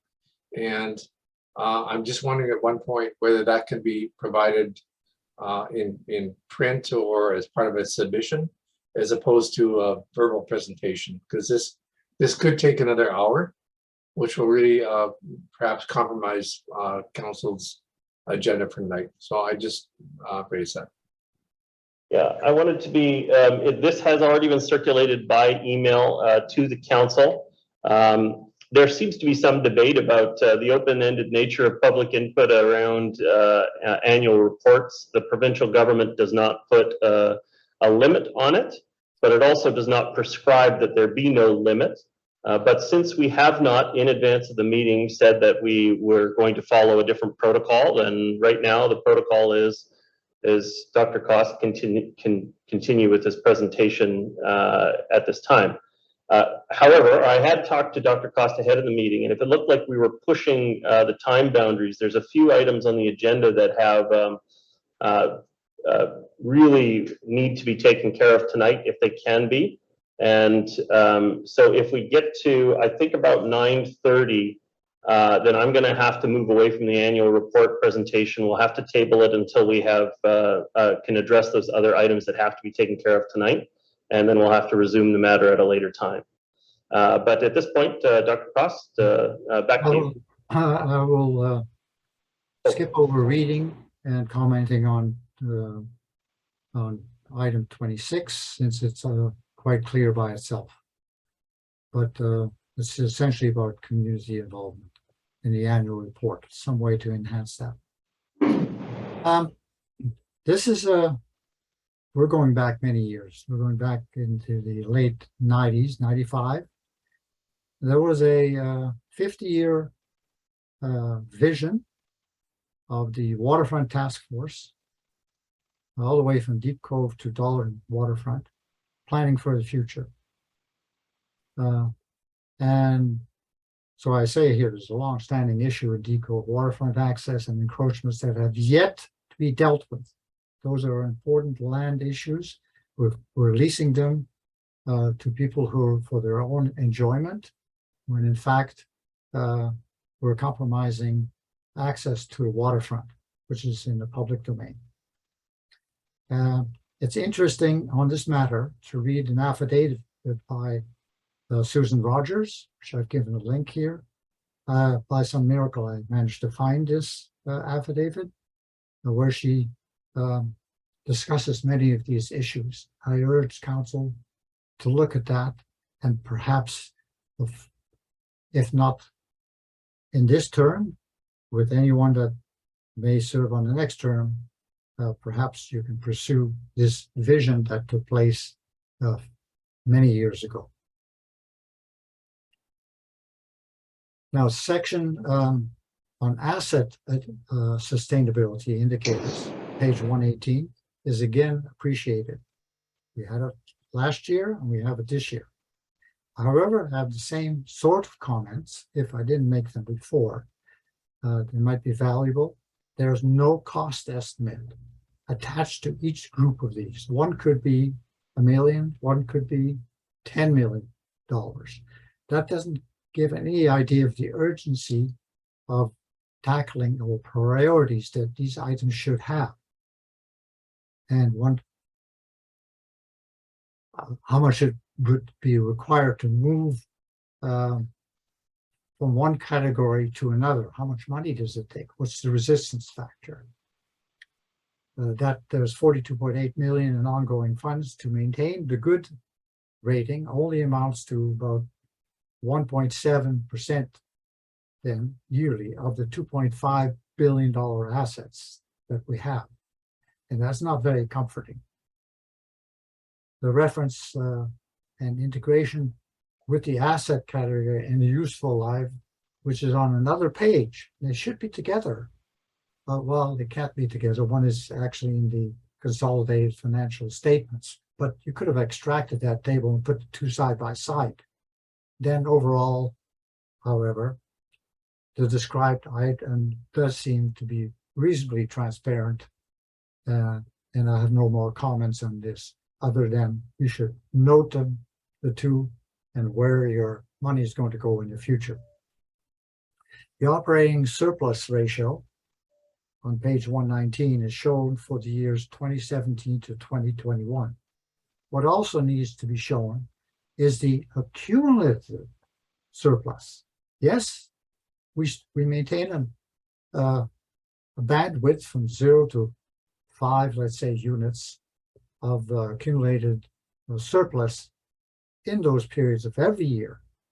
But what interested me is what's our net accumulative surplus at this time. Now, on the third, on the section water main breaks, 120, could we know a bit more about that little statement which mentions asbestos? We still seem to have asbestos pipes in the system. But I would like to have some solid numbers so I can compare them to the numbers in the past.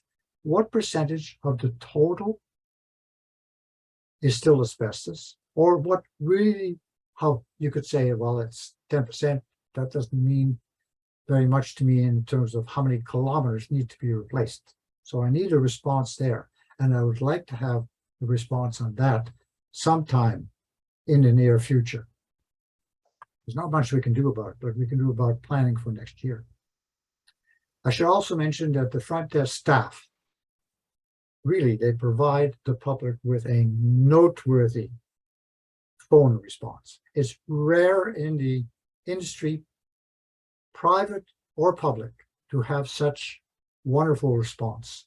So I want to give them a hearty thanks to all those people on the front desk. They are a ray of sunshine whenever I come in touch with the District Hall. Well, 32, the District of North Vancouver website sorely lacks a proper search system. We've said that many times. The search for a keyword like corporate plan was not very successful. On the other hand, a simple external search for it worked fine. I don't think the public should have to go to an external tool to find out what the District of North Vancouver has on its website. So I suggest again that the purchase of a requisite Google tool, you could buy these tools to enhance the internal District of North Vancouver search function. The discussion on page 115, website visits to enhance accessibility, fails to discuss the primary core requirements for the average person. It's fine to try to address accessibility for your website, but not at the cost that the average person can't find what they need to find. Employee turnover is also mentioned on page 115. And could we know the overall cost to the taxpayer of the severance payments that were made to the two people who are not mentioned, and Norman, and it's not so, which is rather unusual. I thought Sophie was supposed to eliminate these kinds of payments, but they did not. And also, I was surprised that the Sophie is not brought forward in conjunction with the annual meeting. They usually go hand in hand. Again, you might want to look at the process that we normally have followed. Maybe the Sophie thing will be released publicly at a later date. Economy and jobs. On page 106, mentions the balance of jobs and housing. The 2021 OCP was to provide 10,000 extra jobs by 2030. Could we be provided with the current status of how many extra jobs? I don't think word jobs is mentioned more than twice in the whole annual report. But it would be nice to know this little tidbit. It's 35. It's disappointing that community access to meeting rooms, now I've spoken about this, so I won't repeat this. But we need to do something about that. 36, the continued many graphs on page 80 to 120 for 2021 and pages 73 to 111, about the same number of pages, almost identical graphs, except for a couple of minor additions, which were welcomed for 2020. Those graphs are very much appreciated. I realized the report got bigger. Many people will not want to look at them. I, for one, appreciate having them in the report. Now, except for one more detail, and which I might have time for. Oh, yes. We're doing quite well, I think. So this is a sample case of a bylaw enforcement issue dealt with by a BC ombudsperson. Enforcement, and it was titled Enforcement at a Standstill. Needless to say, and I don't think I have to read it out, but I will quickly allow us to peruse so the public can read the contents if they need to. But it's a case where the bylaw enforcement agency or part of the city thought they couldn't enforce a bylaw because they thought they didn't have the authority to do so. They thought their bylaws weren't adequate, and a review by the ombudsperson indicated that they did have the authority. So that statement, the city staff has been uncertain whether the city's existing air quality protection bylaw was enforceable. And the response was, yes, it was enforceable. So some recommendations to that particular city, which I will keep anonymous and probably they did in the report as well, agreed this is the process that should be followed. And it's always best to have, if you have a bylaw infraction, get your neighbors in on the act. I don't think we ever advised our citizens that if you have a bylaw problem with a neighbor, get the other neighbors on board, and then you'll get a lot more done, because it isn't just one person possibly complaining, and there's some suspect that might be a neighbor against neighbor. If you get the community behind you that's surrounding experiencing the same problem, that's when action can really take place. So that's the review of this case. And I think there's a lot of lessons there to be learned for our members of the public as well as council. So I thank you very much for your indulgence, your worship, for allowing me to speak this long. But I hope you will find my public input useful. Thank you very much. Thank you very much, Dr. Koss. Now, as always, you put a lot of thought and effort into your questions, and we will also be sharing them with staff and try to get you additional information where we can. I believe the next speaker is Hazen Colbert. Hazen Colbert, can you hear me? Yeah, I can, Mayor Little.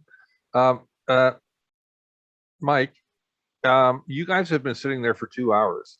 I am willing to wait if you need a recess for 10 minutes to have a biological break or whatever.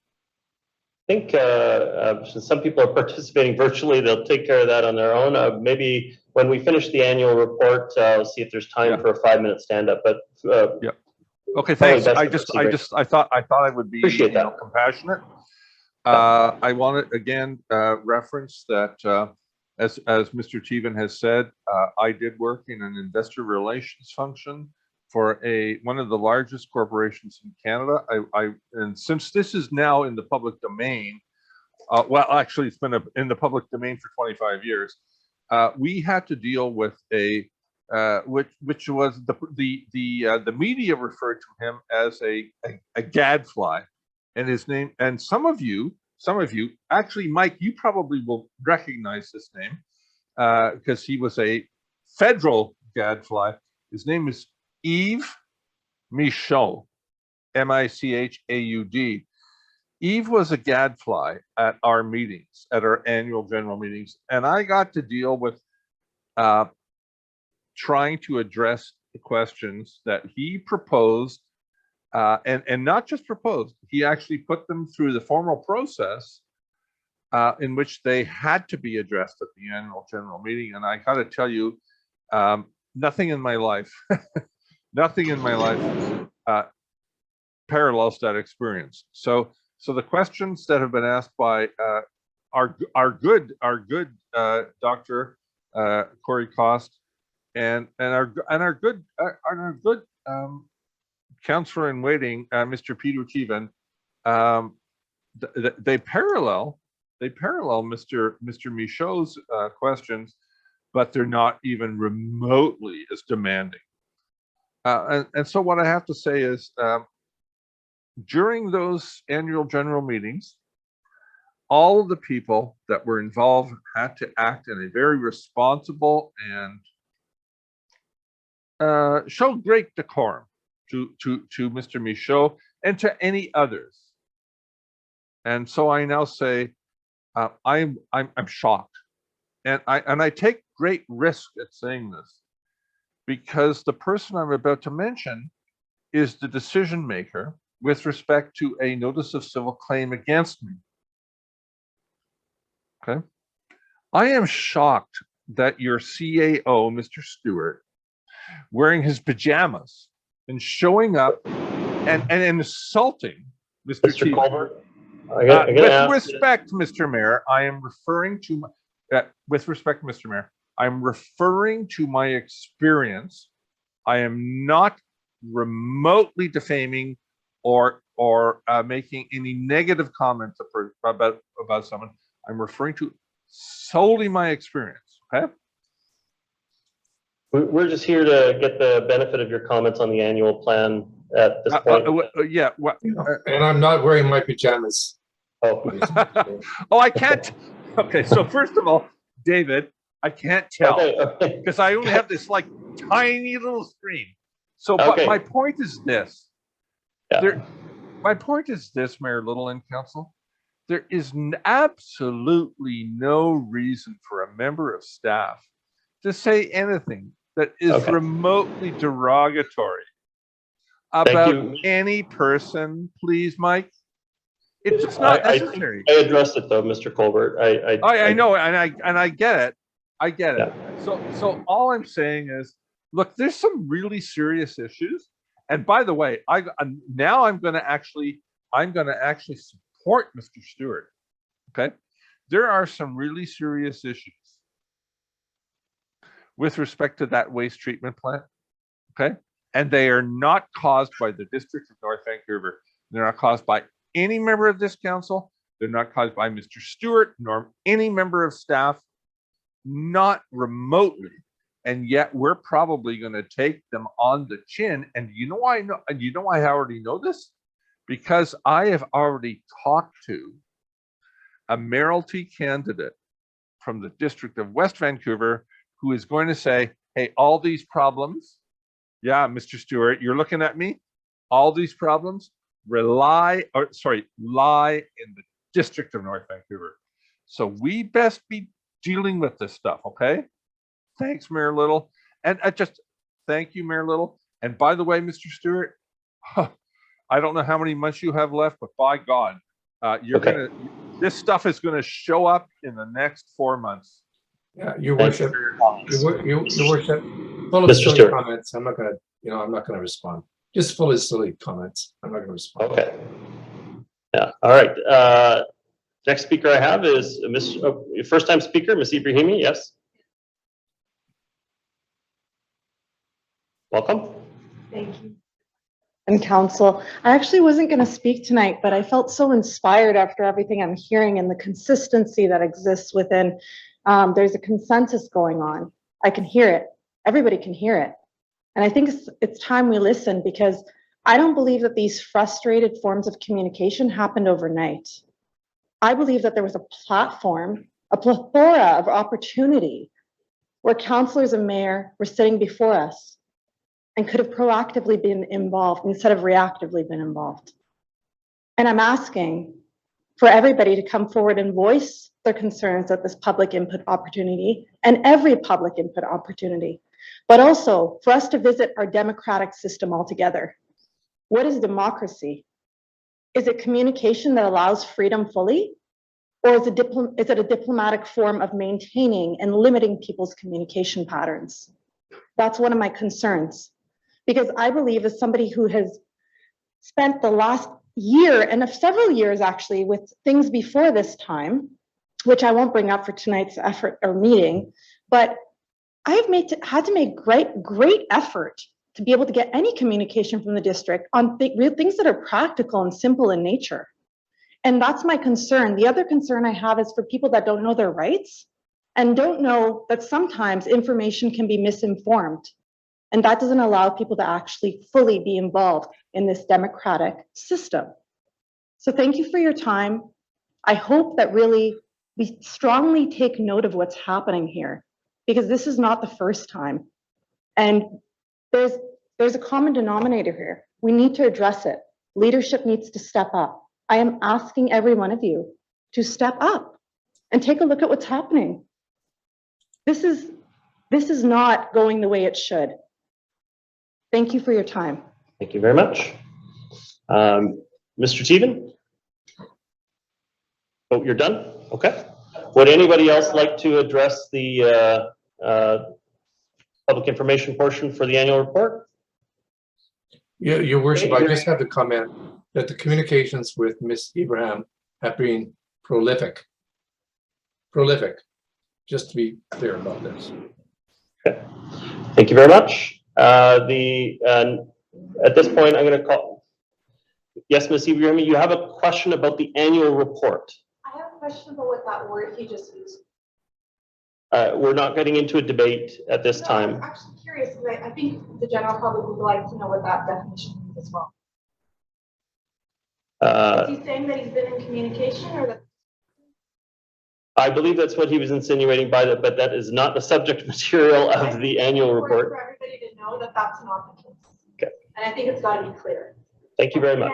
Several pieces of evidence to prove it. Thank you very much. Okay, at this point, I'm going to go to Sarah Walker. We've obviously had a very fulsome introduction into this item. Do you have any further comments from staff? Prefer to keep it brief if we can, because we do have to move to a couple of other items that are also time sensitive tonight. Thank you, Your Worship. I did have a presentation, but in the interest of time, I will condense it. There's some highlights that I think might be of interest. We did speak about the 3 charter requirements, and I know that many of you know what they are, but I'll just quickly review those. Prior to June 30th, we must prepare an annual report for the previous year. We must make the report available for public inspection, and we must hold this annual meeting so council can receive and consider any public input. The report has to include some specific elements, and those include the audited annual financial statements, the permissive tax exemptions, a report with respect to municipal services and operations, and how we measured up to those objectives, and any declarations of disqualification. Of note is that we did provide high-level summaries from the mayor, the CAO, and CFO in the report with a year in review perspective, along with some explanatory introductions and supplemental information. And in 2020, we reorganized our reporting around our 5 corporate goals. And all of those directions are translated into our shorter term objectives. Also this year, we listed some specific examples of how the organization responded to COVID in 2021. And we also developed a high-level executive summary of the corporate plan in response to feedback from the public. I just thought some information that might be helpful for this group, that we did run the standalone ads in print media as required, and we used our website, social media, including Facebook and Twitter, to bring attention to the annual report. This proved to be quite effective. We had twice as many unique views of the annual report compared to last year. So we had 305 unique views of the annual report. And we, through the executive summary that I mentioned, we found that there was actually fewer people downloading the whole annual report because they seem to be moving to that high-level summary. We received 2 public submissions by email, and a lot of the people were encouraged to provide their submissions in various formats. And so in conclusion, what remained tonight was the opportunity for public input, and staff have taken note of the questions and will follow up to any points raised at tonight at council's direction. So thank you for your time today. Thank you, Ms. Walker. So at this time, I'm going to move receipt of the annual report. Is there a seconder on that? Seconded by Councillor Muri. Just my brief comments on it. First, I want to express my unqualified appreciation for staff for all of the work they do to prepare this. It takes a tremendous amount of work to put an annual report together.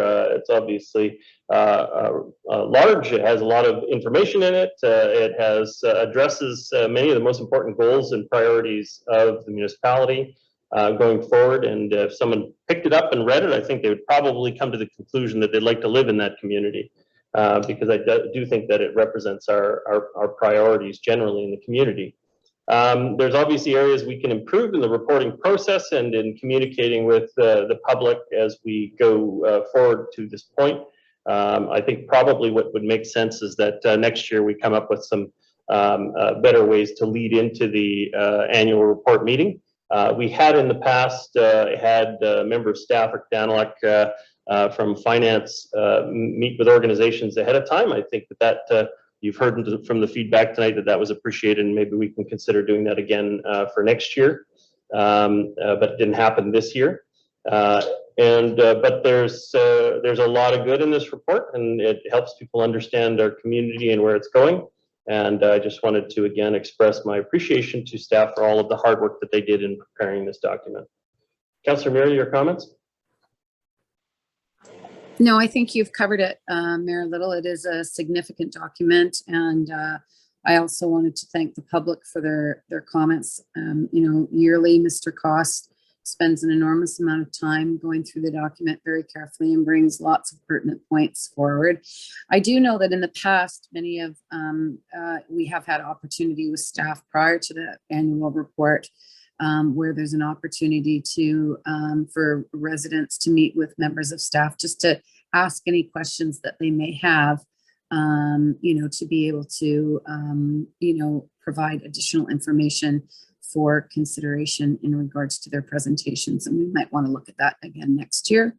It is, I understand the premise, the comments that, it's an opportunity to ask questions in regards to items within the annual report, and maybe we can come up with a different format, to be able to start a little bit earlier and allow sort of that dialogue to occur rather than on a regular council agenda as it's 9:30 and we still have a number of items to deal with. So I think it would be beneficial for council staff and certainly the community.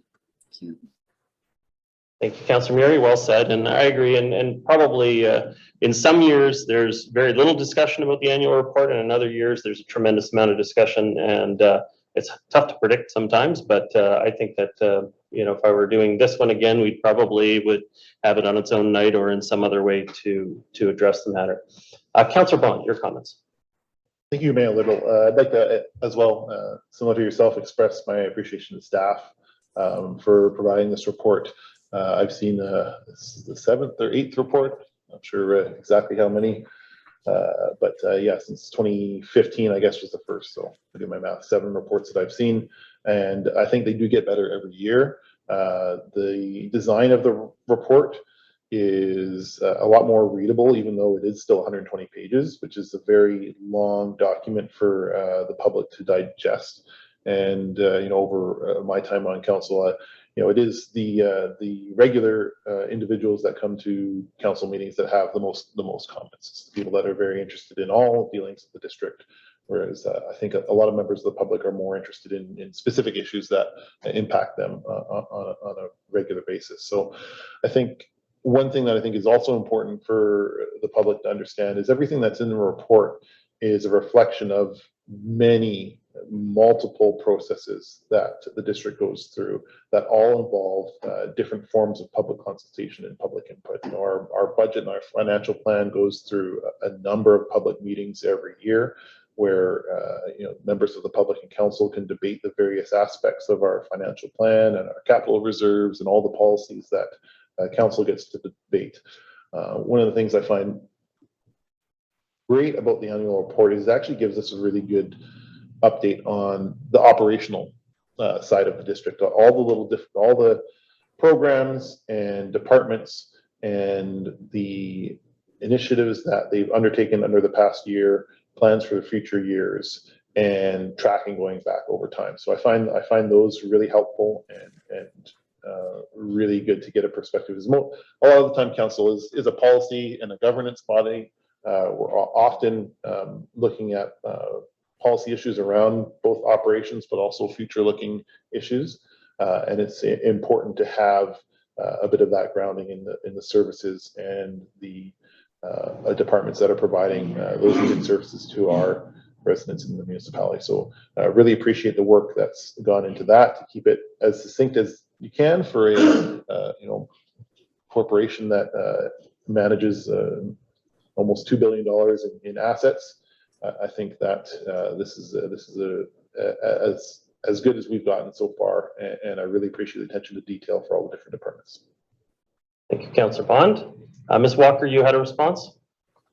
Yes, thank you, through your worship.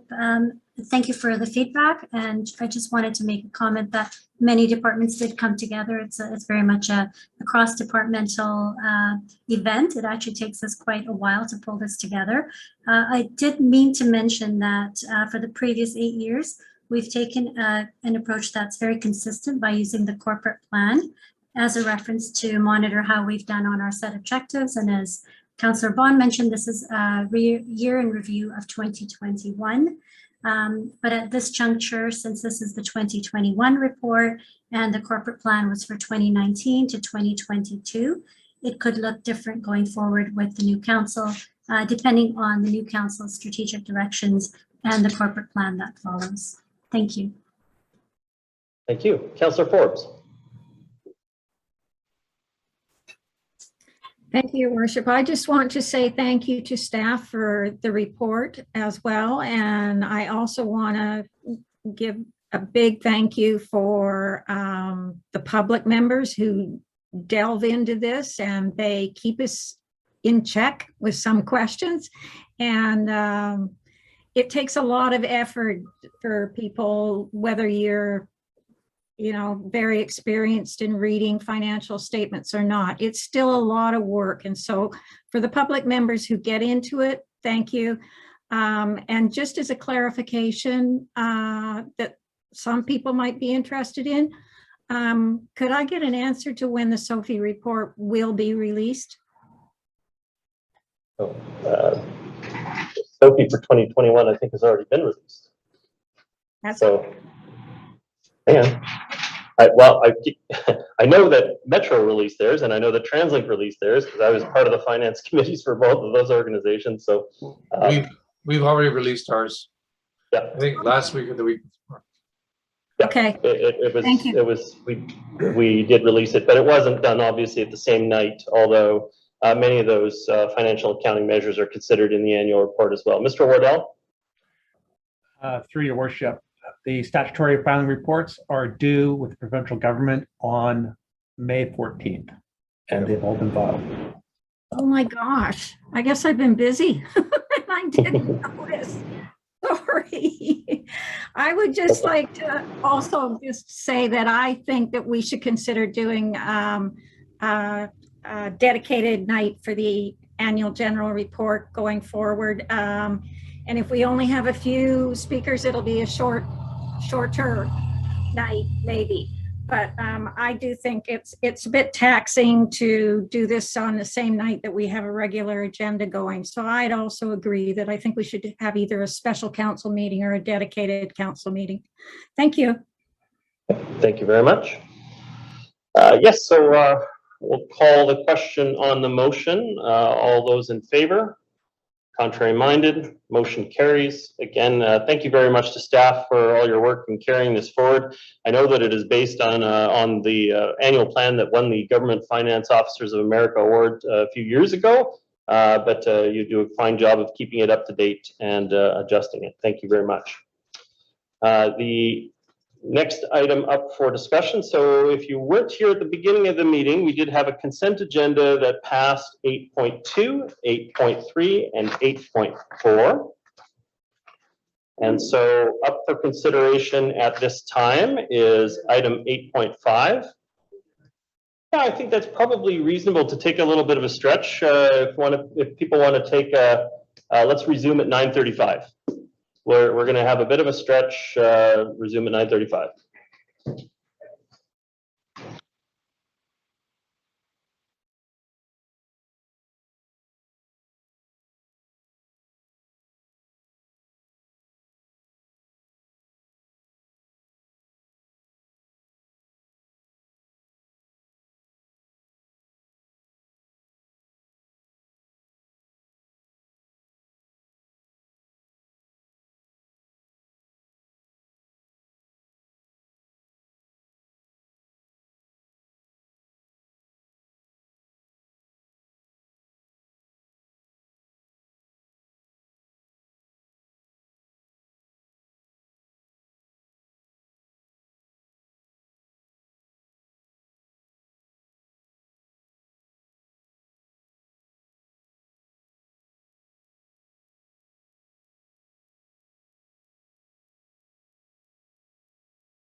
Okay, now we're going to be resuming, just double checking that we have a quorum of council present. We do, both in person, and we also have joining us virtually still Councillor Murray and Councillor Forbes are on the line. So we have all 7 members of the council present. The next item up for discussion is item 8.5, which is bylaws 8573, 8574, 8575, 8576, and 8577, rezoning and housing agreements for a mixed-use development at 2050 to 2070 Marine Drive and an unaddressed lot.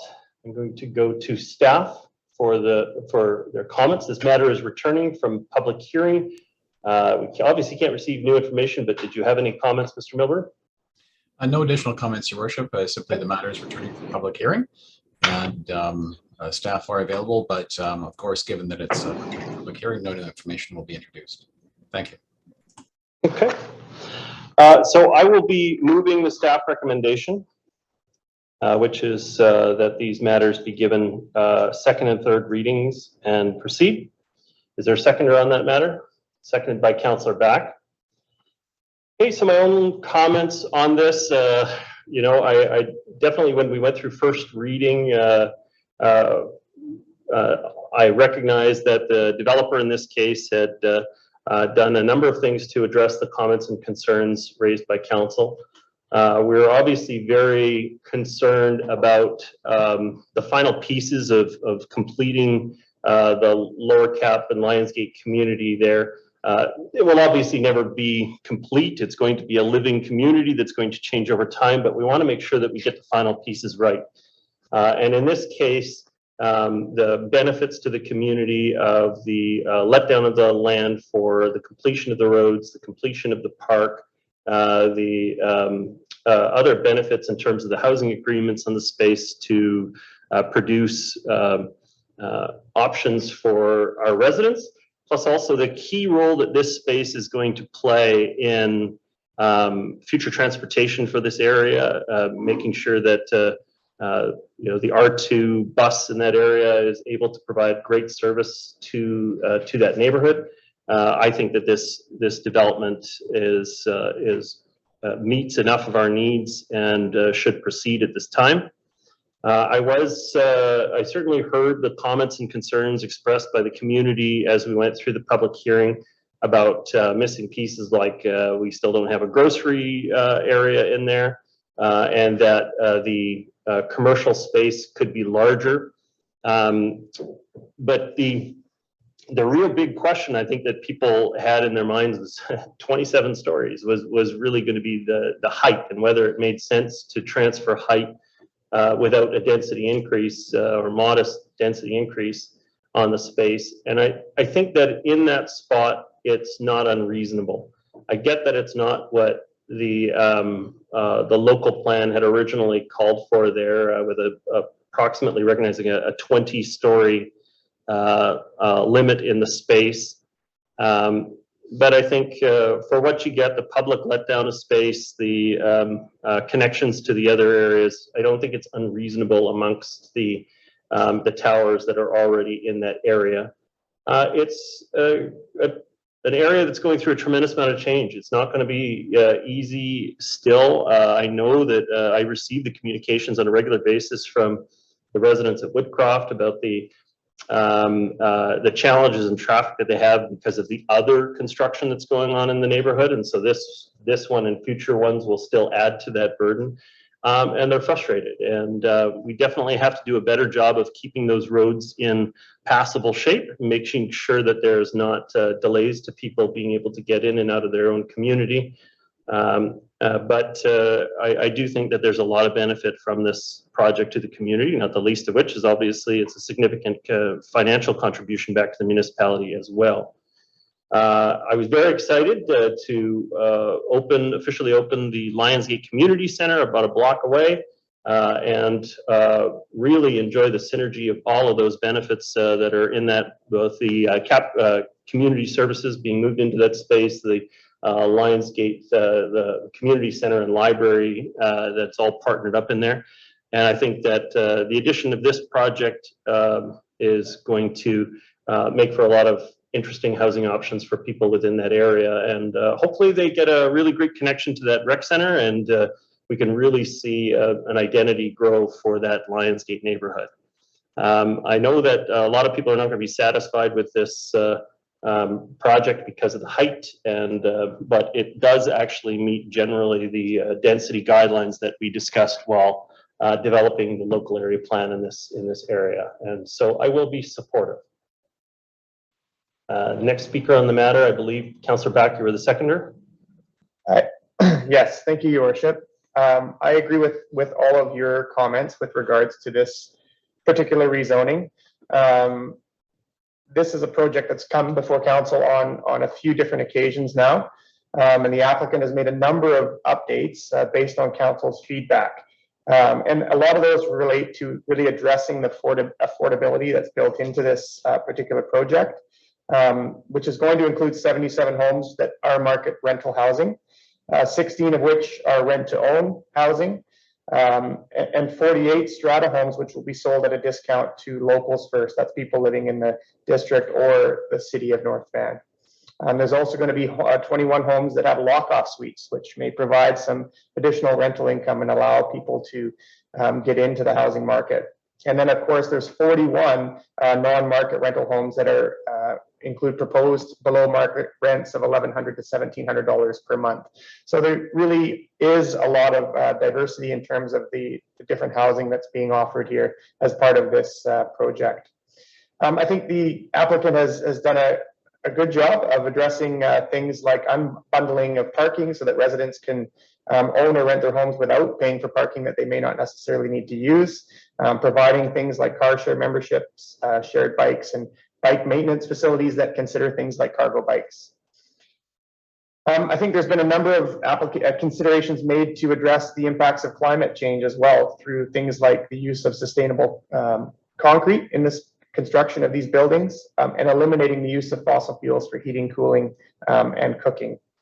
Mayor Little, you commented on just some of the amenities that are seen as missing from the area, things like the grocery store. One of the things that's included in this development is a new cafe, and I think that will help to provide some of the social connection among the new residents that will be moving into this area.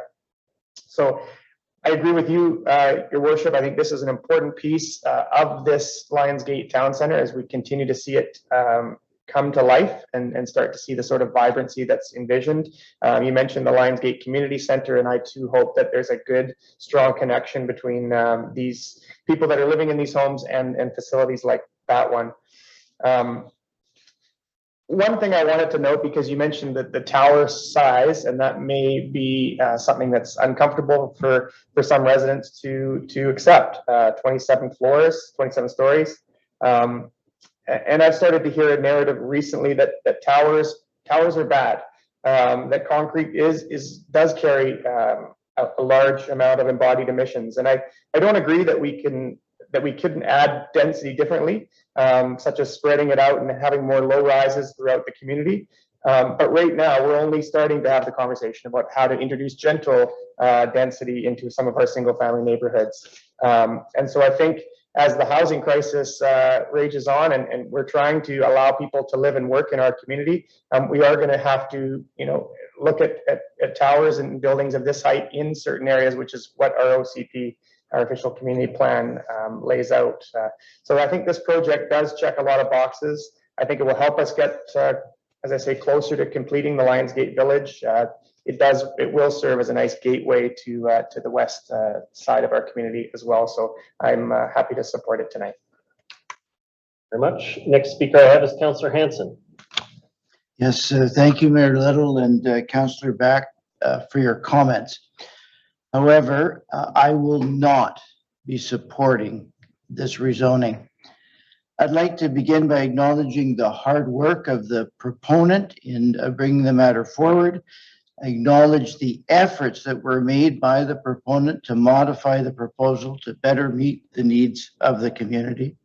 Acknowledge all the hard work of staff. And I'd also like to acknowledge that our community has a variety of views on this and other developments.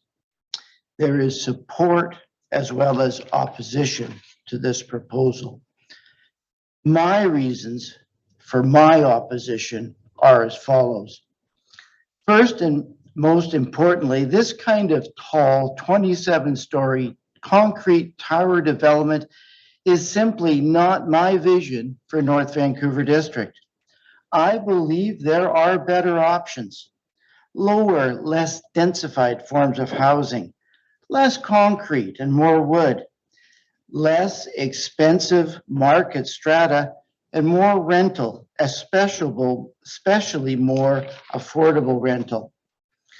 In this project, I'm specifically concerned at the height, 27 stories, when the Lionsgate plan envisioned heights of only 20 stories. This would be the highest building in the area. I'm also concerned at the concrete structure, when I believe concrete towers are contributors to global warming. This council passed a declaration of climate emergency. How can we now, I submit, be putting up 27-story concrete towers given the embedded emissions and the emissions involved in maintenance of these types of structures? I'm also concerned at the parking requirements, 373 stalls. This influx of vehicles in advance of any significant road improvements can only add to congestion in this already busy location, thereby increasing CO2 emissions from vehicles locked in traffic, often bumper and bumper in this location, and decreasing the livability overall of the area for both road users and residents. I acknowledge the rental, non-market rental, and rent-to-own component of the proposal, but this must be placed against the totality of the development. A mere 574 square feet of commercial space, it will be a small cafe indeed. Hardly the kind of genuine mixed use envisioned for development in the area where housing and services would be added alongside each other. Almost 75% of the proposed floor area is to be dedicated to market strata with a likely cost of $1,350 per square foot, more if we're considering the top floors. 1,000 square foot apartment, $1,350,000, hardly the kind of affordable housing that would contribute to a more sustainable balance of housing stock in the district. I'm voting against this proposal because I believe we can do better. We can achieve more rental. Why would this site not be a candidate for rental-only zoning? Achieve better affordability.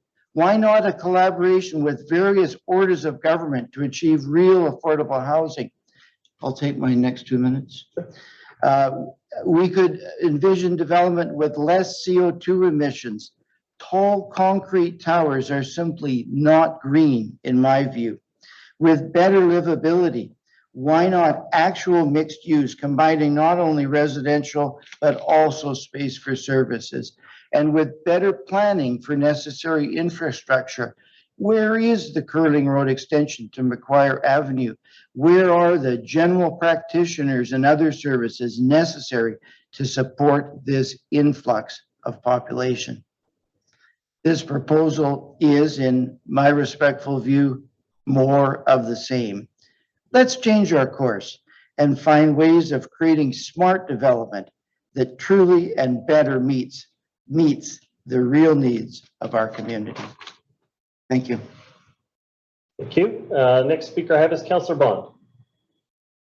Thank you, Mayor Little. And as I did at first hearing, I'd like to declare for the public record that Rahim and Sarah Fakari, who are principals of Marble Development, did make $750 contributions to the Building Bridges Elector Society in the 2018 election.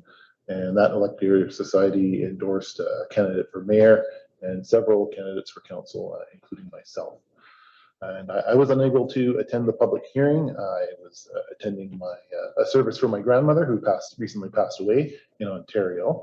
But I did make myself available the public hearing minutes, which are attached to today's report, as well as the wealth of information available on the website for this application, which include public information meeting summaries going back over 4 years. And I've received a significant amount of correspondence during that time, reviewed the public input booklet, which include many submissions from Mr. Tivan around percentage of new homes owned by investors or critiques of the non-housing market agreement. And so I feel very confident that I have availed myself of all information that's been provided, including the video, and being able to make a decision on this. Councillor Vaughn, can I just interrupt you just for a second? Very sorry. We're having trouble picking up your voice. If you can move your laptop maybe a little further to the right, so is there anything blocking the? I'll go like this, and I'll speak louder. Thank you so much. So this proposal has been in the works for a number of years. I think 5, at least from a formal perspective, and probably longer. One of the key highlights, and I think Mayor Little and Councillor Back have highlighted a lot of the general components of the proposal that I would also agree with. Turn this down. One of the things I'd like to focus here on is the non-market rental proposal. And in this proposal, the rents proposed for these potential homes, should council approve this, are significantly discounted. And looking at the minutes in the proposal here, it means that a couple, both earning minimum wage, will be able to afford a brand new 2-bedroom apartment in one of our new town centers, close to transit, close to amenities. A couple earning minimum wage cannot afford any apartment right now in the district of North Vancouver, except for some existing social housing sites, which again are 40 to 50 years old and actually have higher rents than what's proposed here. So I think that's an enormous benefit. The other thing about the non-market rental proposal is that it's a passive house design. And so often I think we find that the quality and the comfort for people living in non-market homes, and we can look at a lot of our existing non-market homes in the district, whether they be co-ops, their comfort and the quality of the homes are often sacrificed to save on costs in the names of affordability. And the proposal here doesn't do that. Passive houses also significantly reduced operating costs. So I can see how people living in these homes that are of moderate incomes, the average single parent family in the district of North Vancouver makes $70,000 a year. They could afford a 3-bedroom apartment in this proposal. So I think those benefits for those 41 households are enormous, and they don't come at the cost of any displacement at all to existing renters, which I know is an ongoing challenge and concern for members of council in the community. One of the other points that I'd like to make is that it's important for me in this decision to look at how many of the policies and the plans and the adjustments that the proponent has made to. I'll come back. Thank you, Councillor. Councillor Murray, your comments? Thank you, Mayor Little. I think, I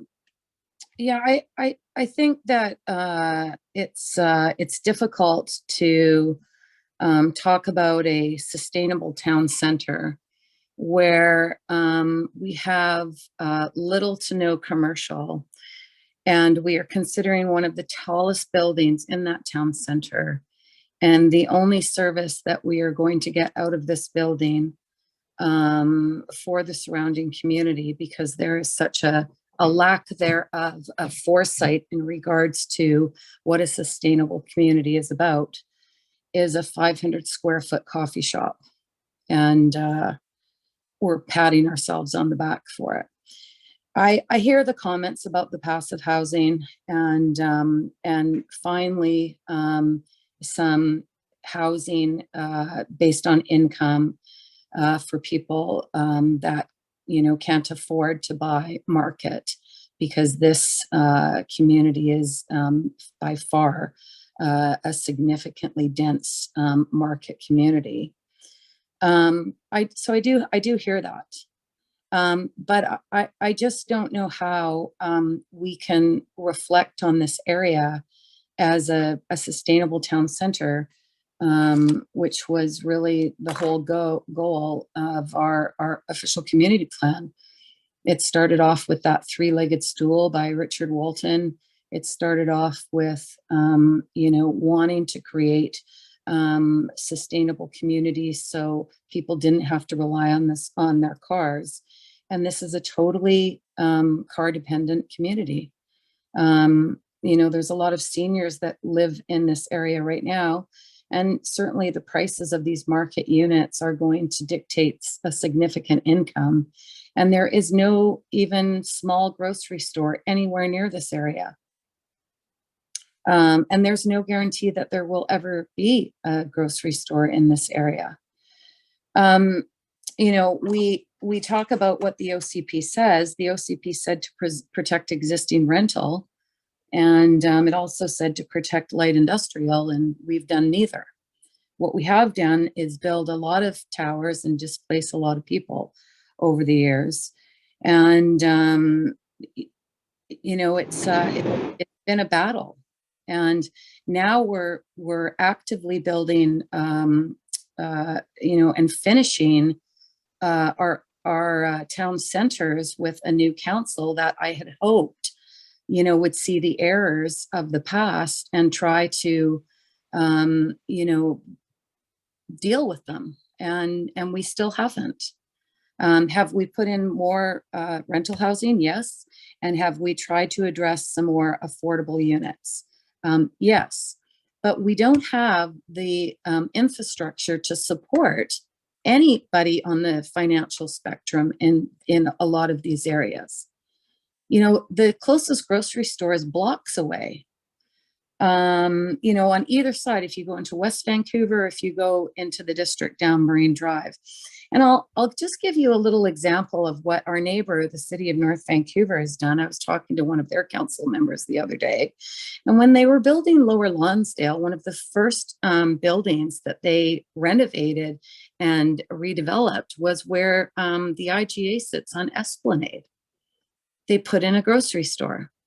On Marine Drive, they've got two grocery stores in the city of North Vancouver. They've got Save-On and they've got a Thrifties in the same mall. And they will begin to look at redevelopment at the Garden Works site. They're going to look at redevelopment at Sears, Capilano Mall. And the infrastructure needed to support the people that are moving into those areas will already exist. And we just don't do that. And I don't get it. I mean, we've been talking about this for years. Mayor Little, you and I go back a number of years, and we always heard from the residents in the community, put the infrastructure in first. But we're still not doing it decades later. We still want the developers to pay for it. We still hope that they'll come forward with something on the table that will resemble the kind of infrastructure that we need. We don't want a front-end infrastructure for some reason. We want the development community to pay for it. It's really disappointing that these areas are almost built out. They are not by any means complete or finished. We have yet to see or feel what the build out is going to be like. And many of them are going to still require a car to get around because of the lack of services and commercial. Marine Drive is a great example in the district that when we blanket zoned it, we thought one thing was going to happen and it didn't. And then we never did anything to correct it. So, we put all this energy into these plans. Pardon the dog in the background. He barks at flies. We put all this energy into these plans, and yet I don't think we come out with communities that were the intention of what the OCP talked about. I'll leave it at that, and I'll come back a second time. Okay, I think we're kind of at full time. Do you want to use your last I'm sorry. little bit? Can I just get the dog and then I'll use my last minute? I have one more minute, do I not? I'm sure we can make that happen. Okay, go take care of the dog and we'll come back to you. Councillor Forbes. Thank you, Your Worship. I'm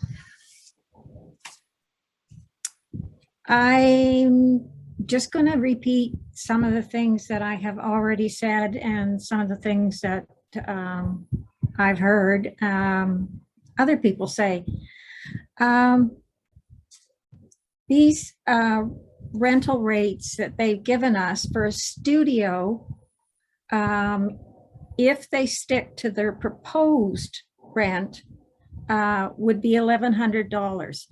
And I want to emphasize that that's a 2020, based on 2021 and a proposed rent. So by the time this building is completed, I would suspect prices will go up, and that will mean that these rents will change as well. Out of the 41 non-market units that they're building, there's 8 studios, 8 one-bedrooms, 21 two-bedrooms, 4 3-bedrooms. And the rents go all the way up, the proposed rents go all the way up to $1,725.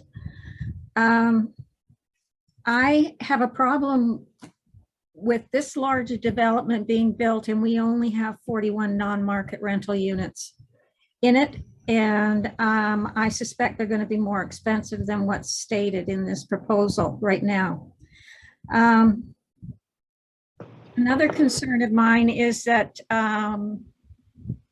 West Vancouver owned property that is still to be developed on the west side of the Capilano River is still to be built. And all of that traffic from what has been built by the District of North Van, as well as what's coming from West Van, is all going to come out on one road onto Capilano.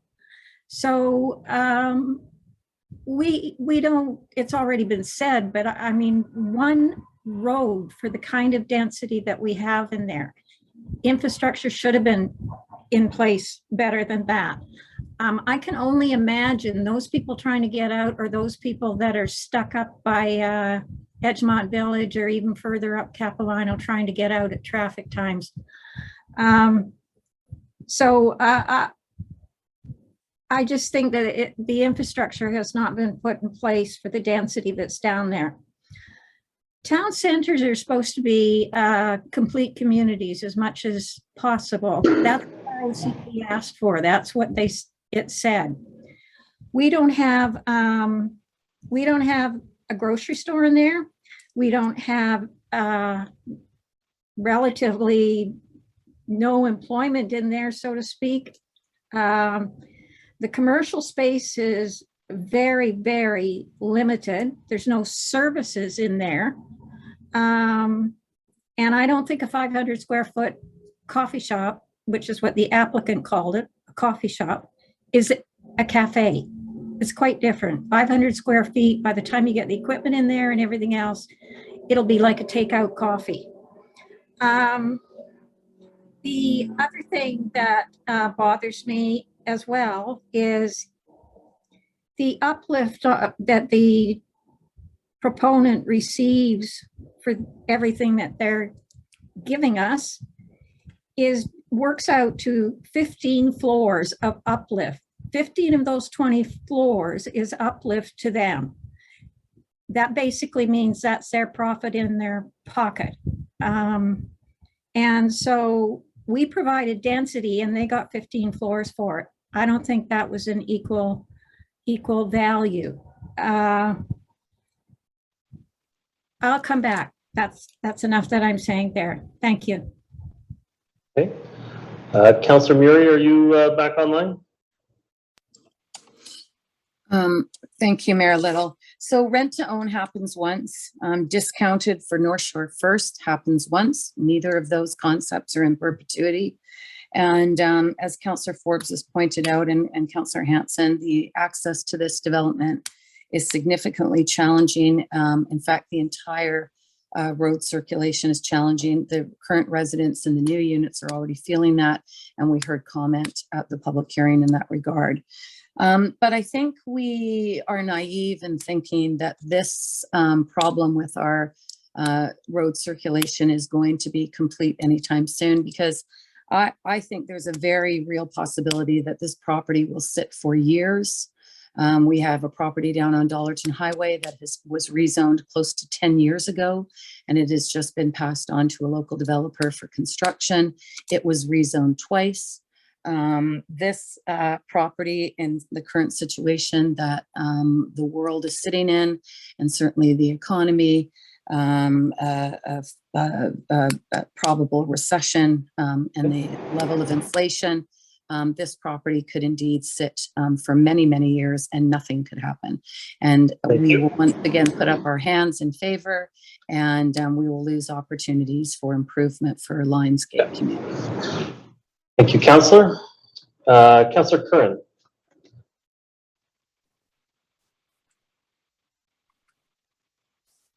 Thank you. Can you hear me okay? You have to turn off the Zoom mute. Or, Like, you sure could hear me. only in the house. Yeah, there you go. Multiple times. Okay. So I'm good with the mute on. Okay. Yeah, so we did see this project several times and we were able to influence it. Is it the living, building, passive, affordable tower that is possible? No, but many improvements were made.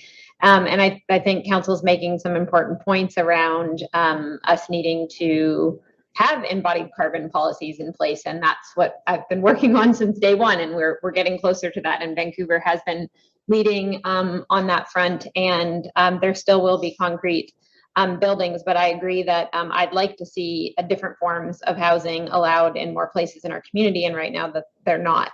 So I think that there are some benefits that will be, that's particularly around the 41 units of passive housing, because I think that's the largest passive project that we will be doing. And it's some of the units I think are around 30% below market. And that's something that doesn't exist in that space. And when I look at that area and when I look at where we need to go, it's all based on shifting the mode and the way that people live. We know that we can't keep building the same thing and expecting different results in terms of traffic. But those are choices that we can actually make. Like, we can achieve our mode shift targets by making different choices around transportation. And there's lots of cool local businesses in our community doing great things like refill shops and going into places in new ways. And I agree. I wish that this area had potentially more in it, but I also see that it's a kilometer away from a large grocery store, and there's other small businesses along Marine Drive. We always talk about the mix of businesses along Marine Drive, which is on the R2 line, and is walkable and accessible by cycling. Not as well as we'd like it to be, but their businesses are really close, and I see more communities, more people living nearby, supporting the ability for other small businesses to, work together. So, yeah, this OCP review action plan, item 1, 2, 3, 5, 6, 8, it almost checked off all of the lists. I would love to see us get to the place where we can approve projects with zero parking, but we haven't demonstrated that we're willing to do the mode shifts that are required to do that. And I think we can get there. And I think that the future is people moving around in healthier, more sustainable, equitable, more affordable ways. And so, yeah, I have supported this moving along. 44% of the site is dedicated to public infrastructure. The applicant has, there's no fossil fuels in this entire project, which again was through policy decisions that we made. So I think if we continue to make policy decisions that get us closer to the mode shift targets, we can change the way that people can move. And I think that's a big part of what we need to do. So it's not perfect, but I supported it. They've made changes and I'll continue to support it. Okay, thank you very much, Councillor Curran. Next speaker, second speaker, Councillor Forbes. Thank you, Your Worship. A couple things I didn't mention the first time round also are this development is proposing to put in some roads, but the maintenance of those roads, once they're in, is then going to be turned over to the district. So it becomes a cost to the district. to maintain roads that are in there. Also, the park that they're proposing to give us is pretty much in shade all day because of the height of the building. The park is behind and to the east a little bit from this building, and it will be shaded most of the day. So I don't know if that's such a good payoff. Another thing that bothers me is Capilano and Marine Drive is one of our busiest intersections in the district. Marine Drive is insane with the number of lanes and traffic going every which way and turning. Capilano Road is very busy most of the time because of all the destination features we have on Capilano Road, but also it's the way to get up into Edgemont and Upper Capilano. And yet the closest schools are across both of those busy roads. You either need to cross Capilano and go up to Pemberton or farther up into Capilano, or you have to cross Marine Drive and go down into to get to Norgate. So there's no safe school route from here, and yet we're densifying this and we don't have a school facility without crossing very dangerous roads. If you have young children, that means that you're always going to have to be able to drop them off or pick them up. And so it's just not a complete community, and it's kind of in an isolated island there.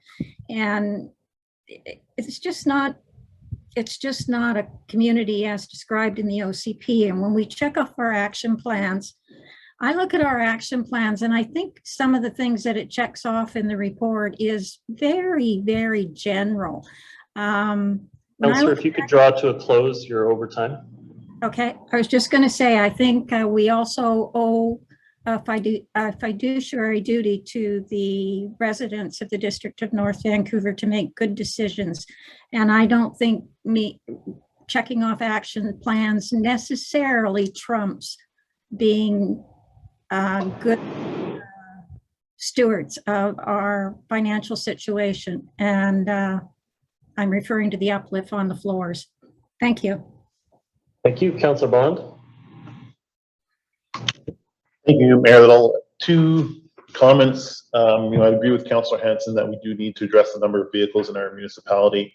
The majority of that is us. It's existing residents owning multiple vehicles, and I don't think the focus necessarily needs to be on these particular residents who are purchasing or renting in this proposal, when many of them will actually not own a car. Most will own only one. And so I think, our focus on transportation demand management needs to shift instead of towards people that live here already and drive. And the concept of complete communities, it's now being called 15-minute neighborhoods. It's a 10-minute walk from this site to one of the largest shopping centers in Metro Vancouver, Park Royal. It's a 10-minute walk from this site to Save On. It's less of a walk if you're going to Sungiven or Bulk Barn or Carouche Market. It's a 1 or 2 stops on the bus. This is a complete neighborhood when it comes to shopping. So I think that's important to note. The other thing I'd like to say, I can't see my time, 50 seconds. Not every proposal can do everything. And I've had that conversation here before at council. This proposal dedicates over 40% of the land to the district through roads and a park. It's following all of the policies that the district has passed, that council has passed in terms of our OCP. It's aligned with that. It's aligned with our most recent OCP review, the affordable housing program. And, it's the analogy came to mind that it's like, us setting out these proposals is like a kid asking Santa Claus for a pony. And when Santa shows up in person with the pony, the kid refuses and hands it back to Santa and says, actually, no, I want 2 ponies. So I think there's an issue of following through on approved policies. And this proposal does do that. And the applicant has adjusted it to meet council's changing priorities. Thank you, Councillor Bond. I had a lot of similar comments to that last bit, that not the pony example, but the transportation and services that are in the area. I mean, the people that move into this place, I've got to tell you, you're going to have to be pretty transit savvy. It's going to be hard to operate a car, and you're going to have to pay extra to get a car in this space. But the R2 bus is less than a block away, and it is one stop to Save On Foods, one of our large format grocery stores. And you walk to the end of the block from this building, and you have the Capilano Market. Then I think, as Councillor Bond mentioned, beyond that, Koresh, I think there's still the Soul Market, Sun Given Foods. There are lots of different options within the neighborhood within a short walk. But again, the key thing is that transportation piece. We need to be able to redesign our communities to be transit oriented, and that's what this looks like. We have an R2 stop that is going to be our most frequent service that we have in the community. Within the 10-year vision of the TransLink, they have proposed the upgrade of the R2 route to an even higher level of service. And again, that's going to go right through this corridor. And so it is going to be a transit-oriented space. It's not going to have everything that you need, but it actually does have the key pieces already in place before this is built. And so Councillor Bond, your pony example is good in the sense that we can't get everything we want throughout the community all of the time. And I have been disappointed with some of the developments in that neighborhood and that they didn't contribute back to the community in terms of affordable housing and options. But this one does. And this one supports the services that are there. And this one, I think, will be successful in terms of being transit oriented and allowing people to live without a car wherever possible. So I'm supportive. I see no further speakers on the matter, and I think we've had a good go round. So at this point, I'm going to call the question on the motion. All those in favor? All those opposed? So with it passes with Councillors Hanson, Forbes, and Murray opposed. Thank you very much, Council, and thank you very much to all the members of public that participated in the public hearing on this project, and to all of the staff who got us to this point. At this point, we now have item 8.6. This is the 2022 general local election update, and our clerk this evening, Genevieve Lance, is going to give us an update. Thank you, through your worship. As the chief election officer, I provided this update on the planning of the 2022 local general election. I'm happy to answer any questions that you may have in the report. It outlines briefly what our awareness campaign is looking for, as well as the introduction of Lionsgate Community Recreation Center and Argyle Secondary School as 2 new voting locations within the district. Thank you very much. Council, are there any questions on the matter? I'm going to move receipt. Is there a seconder? Second by Councillor Back. Just very brief comments. We always want to see more opportunities for people. We can't always drive people to the polls, but as long as we can make it easy and make it so that people have lots of opportunity to participate, then that's our role as far as the municipality is concerned. From that point, it's up to the candidates to get people out to the polls, and looking forward to the campaign season this next year. Any other comments from council? I'll call the question on the matter. All those in favor? Contrary minded? Motion carries. Council, noting the time, we are at 10:20. We have 2 items left.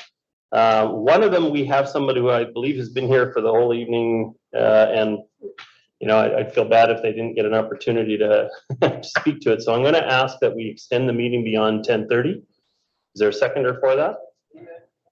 8.8 and 8.9? Did I miss 8.7? I flipped 8.7. Sorry, you're correct. 3 items: 8.7, 8.8, and 8.9. Mayor Little, just given the time, I won't be agreeing to extending it past 11. Sorry, can you hear me? I won't be agreeing to extend it past 11. So given that 8.7 needs to refer to a meeting in the future, yes, can we just defer that one and then go to 8? Well, I think hopefully we can just put it up and down and send it to the next meeting pretty quickly. But I still need a seconder on extending beyond 10:30. Seconded by Councillor Hanson. Call the question. All those in favor? Contrary minded? The meeting is extended. As we go on to item 8.7, again, this one here, where are we here? So this one was added to the meeting at a late stage. It was referred back to Finance and Audit Committee. And so it ended up on the regular council meeting with as an agenda. I don't think that's satisfactory for public disclosure on an issue of great public interest, which would be the remuneration for the next council and councils going forward. And so I will be moving that this item in its totality be moved to a future council meeting. It says in there in July. I've looked over the agenda. Do we have a date specifically in mind? Or I know the 18th meeting in July still has room in it. Is that what we're shooting for? Through your worship, we can put that tentatively on the agenda for July 18th. For July 18th. I'll second. I'll move that, seconded by Councillor Murray. Any discussion on the matter?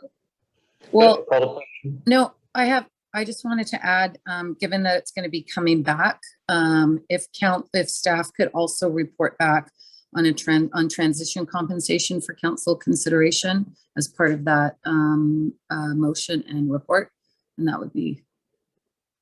I believe we can. I just want to check, is Mr. Wardell still on the call there? Do you think we can pull that together within 2 weeks? Through your worship, we will work through our HR department to see what we can do with that.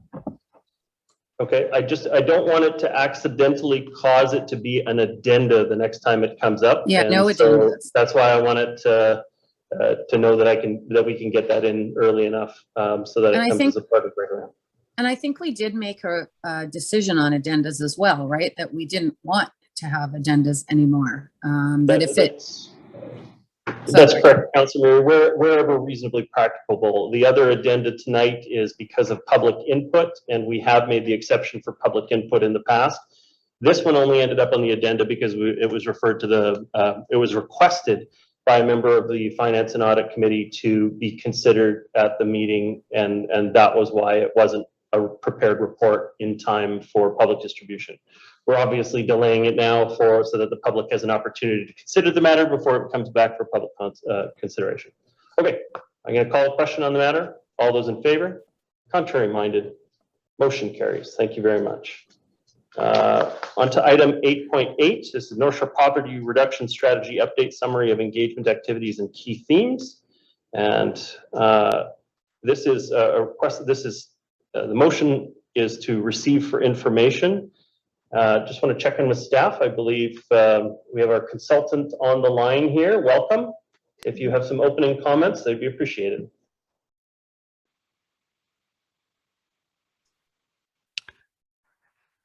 Just by way of I'll maybe just provide a quick introduction. We have Jada Bazzi here from City Spaces Consulting tonight to present a bit more detail on the poverty reduction engagement. Your worship, given the hour, we're going to go for a much briefer presentation that we intended, but I think Jada is going to adapt on the fly here and provide us with a 2-minute overview of kind of the key highlights. Good idea, and thank you for being so patient. Yes, and Jada and all staff are here to answer any questions that you have afterwards. So with your permission, I will ask Jada to take over. Okay, thank you. Well, thank you, Jason, and good evening, Mayor and Council. I'm pleased to provide an update to the North Shore Poverty Reduction Strategy. This is a collaborative initiative between the District of North Vancouver, the City of North Vancouver, the District of West Vancouver, Squamish Nation, Tsleil-Waututh Nation, and representatives from the local services sector that represented a task force. So why are we undertaking a poverty reduction strategy? Well, there's two reasons. First, to learn about the contributing factors of poverty on the North Shore, and to learn about residents' experiences of poverty. And the second is to create actions to reduce the overall poverty on the North Shore and to align with the provincial strategy outlined in the Together BC report. We have 4 phases altogether. Right now, we're in phase 3, which is preparing the draft strategy, and we're here to get some input from you on our work in progress. In total, we engaged with 205 people on the North Shore. This was a very targeted engagement strategy, learning from folks who have experiences with poverty, as well as service providers who interface with people experiencing poverty. We had a wide range of engagement activities, including sensitive listening interviews, workshops with stakeholders, the public, focus groups, as well as key informant interviews. There were 4 key themes that surfaced from this process, and I'm going to outline details on all 4 of them. These 4 themes really are going to form the basis of the strategy that we're going to be preparing later this fall. So key theme number 1 is to continue to work together. So that's really about the nation's 3 municipalities and the task force local service providers to continue collaborating on many different fronts, including housing, transportation, and childcare, looking to create an equitable and inclusive community, and also to work with other levels of government to address issues outside the local government purview, such as education, healthcare, and social housing. Key theme 2 is to enhance navigation services, and this really is about helping people find services to help meet their needs. There's already a very strong social services sector on the North Shore. However, the need for help is surpassing the capacity and resources of local organizations to respond. And we really observed that over the pandemic that need has increased substantially. Key theme number 3 is to address the cost of living. It would be no surprise to those on the call today that the rising cost of housing, childcare, food, and gas is a source of stress amongst households on the North Shore.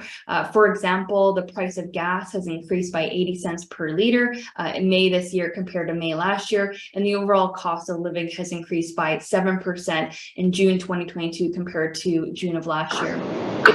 Living increases are felt more intensely by low-income households, and this is something that's really important for our consideration moving forward.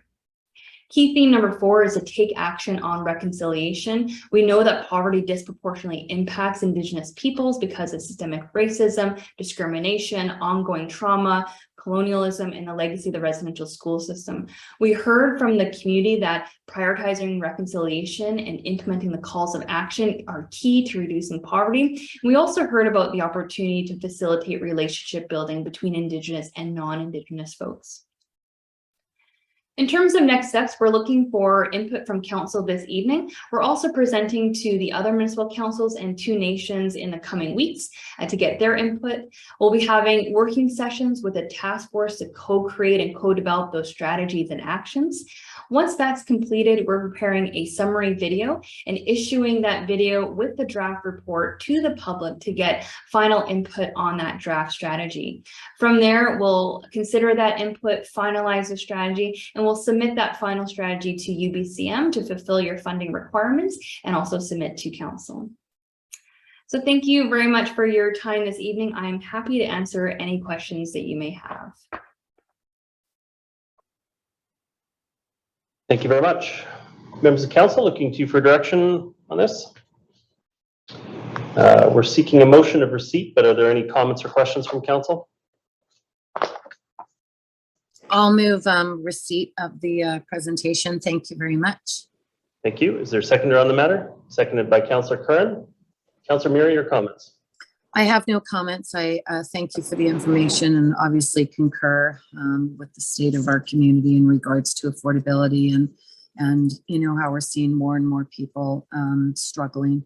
And certainly since the pandemic, the world has changed, sadly. And you know, I believe it's going to get, unfortunately, worse before it gets better. And I appreciate that we are all coming together on this, and that's really what will be the success of supporting those that are most vulnerable. I think over the years, we've said that, you know, if we lift up the most vulnerable people, everybody is lifted up and everybody rises up in the community. And we have to continue to remember that, you know, those are the ones we really need to serve. Thank you, Councillor. Councillor Curran, your comments?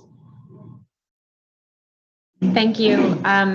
I appreciate all this really, really important work and the thoughtful way that it was approached. And I don't want my short comments at 10:31 at night to be an indication of yeah, like I could talk a lot about this, but I think the way that the work was approached and the stories that were shared definitely hit home. And I think it's something we need to obviously do lots more about, but I appreciate looking sort of at the underlying causes and the close working with Tsleil-Waututh and Squamish Nation, recognizing the disproportionate impact that poverty has on racialized Canadians, Indigenous peoples, women, and really looking at it through those intersections, I think is really important. And I agree with Councillor Murray. I do think that these, you know, crises are interconnected and being exacerbated by lots of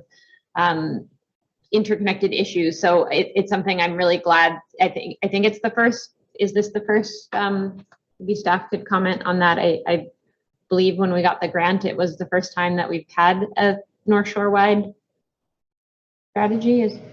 Can staff comment on that? Looking to see, is that something the consultant can address, or is that Mr. Smith? Yes, it is the first time that there's been a North Shore effort to address poverty reduction. And so I see this as an ongoing piece of work. One thing that comes up a lot of times in this work is like changing material outcomes for people. Like we're not doing this work for us, we're doing this work to change material outcomes for people's lives. And so I think this is a great foundation to build upon, and I'm really happy to see it coming, and it looks like this work will continue. So thanks for everyone that participated in this, and yeah, I look forward to seeing it progress. Okay, thank you very much. Just my own quick comments on this. I get that this planning is at a different level than what I'm talking about, but I do think that our community needs to more seriously address the issue of people who are living in RVs and campers and substandard housing in those ways. I get that they don't have good options in many cases, but also many of the people that are living in those situations in our community have passed up on the housing options that have come forward. And you only have to have a conversation for about 10 minutes with people down on Roosevelt and the areas around McKay Creek to find out, I've been on the street for 10 years, I've been on the street for 14 years. And in those times, they would have been passed up provincial housing. And so, you know, one of the challenges we have is that I don't think we have effective tools to meet the needs of people that are living in those conditions. And I don't think we have effective options for them to get out of those conditions into more secure housing. And I think that they are also the largest growth area of need in our community.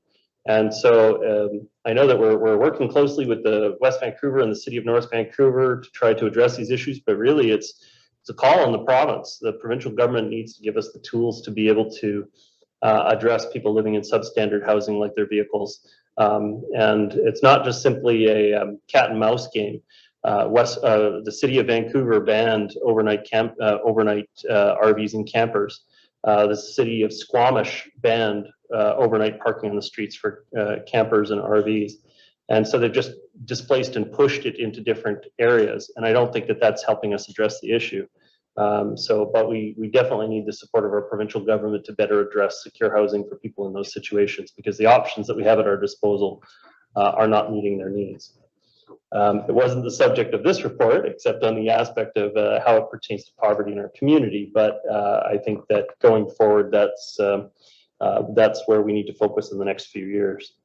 But thank you very much for your work on this project, both the staff and the consultant and the team that worked together. I look forward to working with the neighboring municipalities to address these matters in future. I see no further speakers from council. I'm going to call the question on the motion. All those in favor? Contrary minded? Motion carries. Thank you very much. Council, I'm looking to you for your advice on this last matter. We are at 10:35. We could try to spend 25 minutes here. I have several comments and questions about this proposal, and so, but if there doesn't look like there's much discussion, maybe we can do it in 25 minutes. Councillor Hanson? Your Worship, I think it'd be better to put it to another meeting. We have room, we have time, so on the July 18th meeting, we do have space on that meeting, and so if I prefer to do it where we're not up against the clock if that's possible. Okay? That would be my preference. So I'm gonna table that last matter onto the meeting at that time. Council, thank you very much for your consideration of the items tonight. We do not have time for reports, I'm afraid. We'll have to catch up on that at a future meeting. Once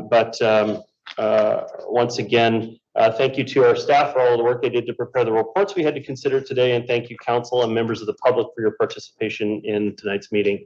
Have a great week.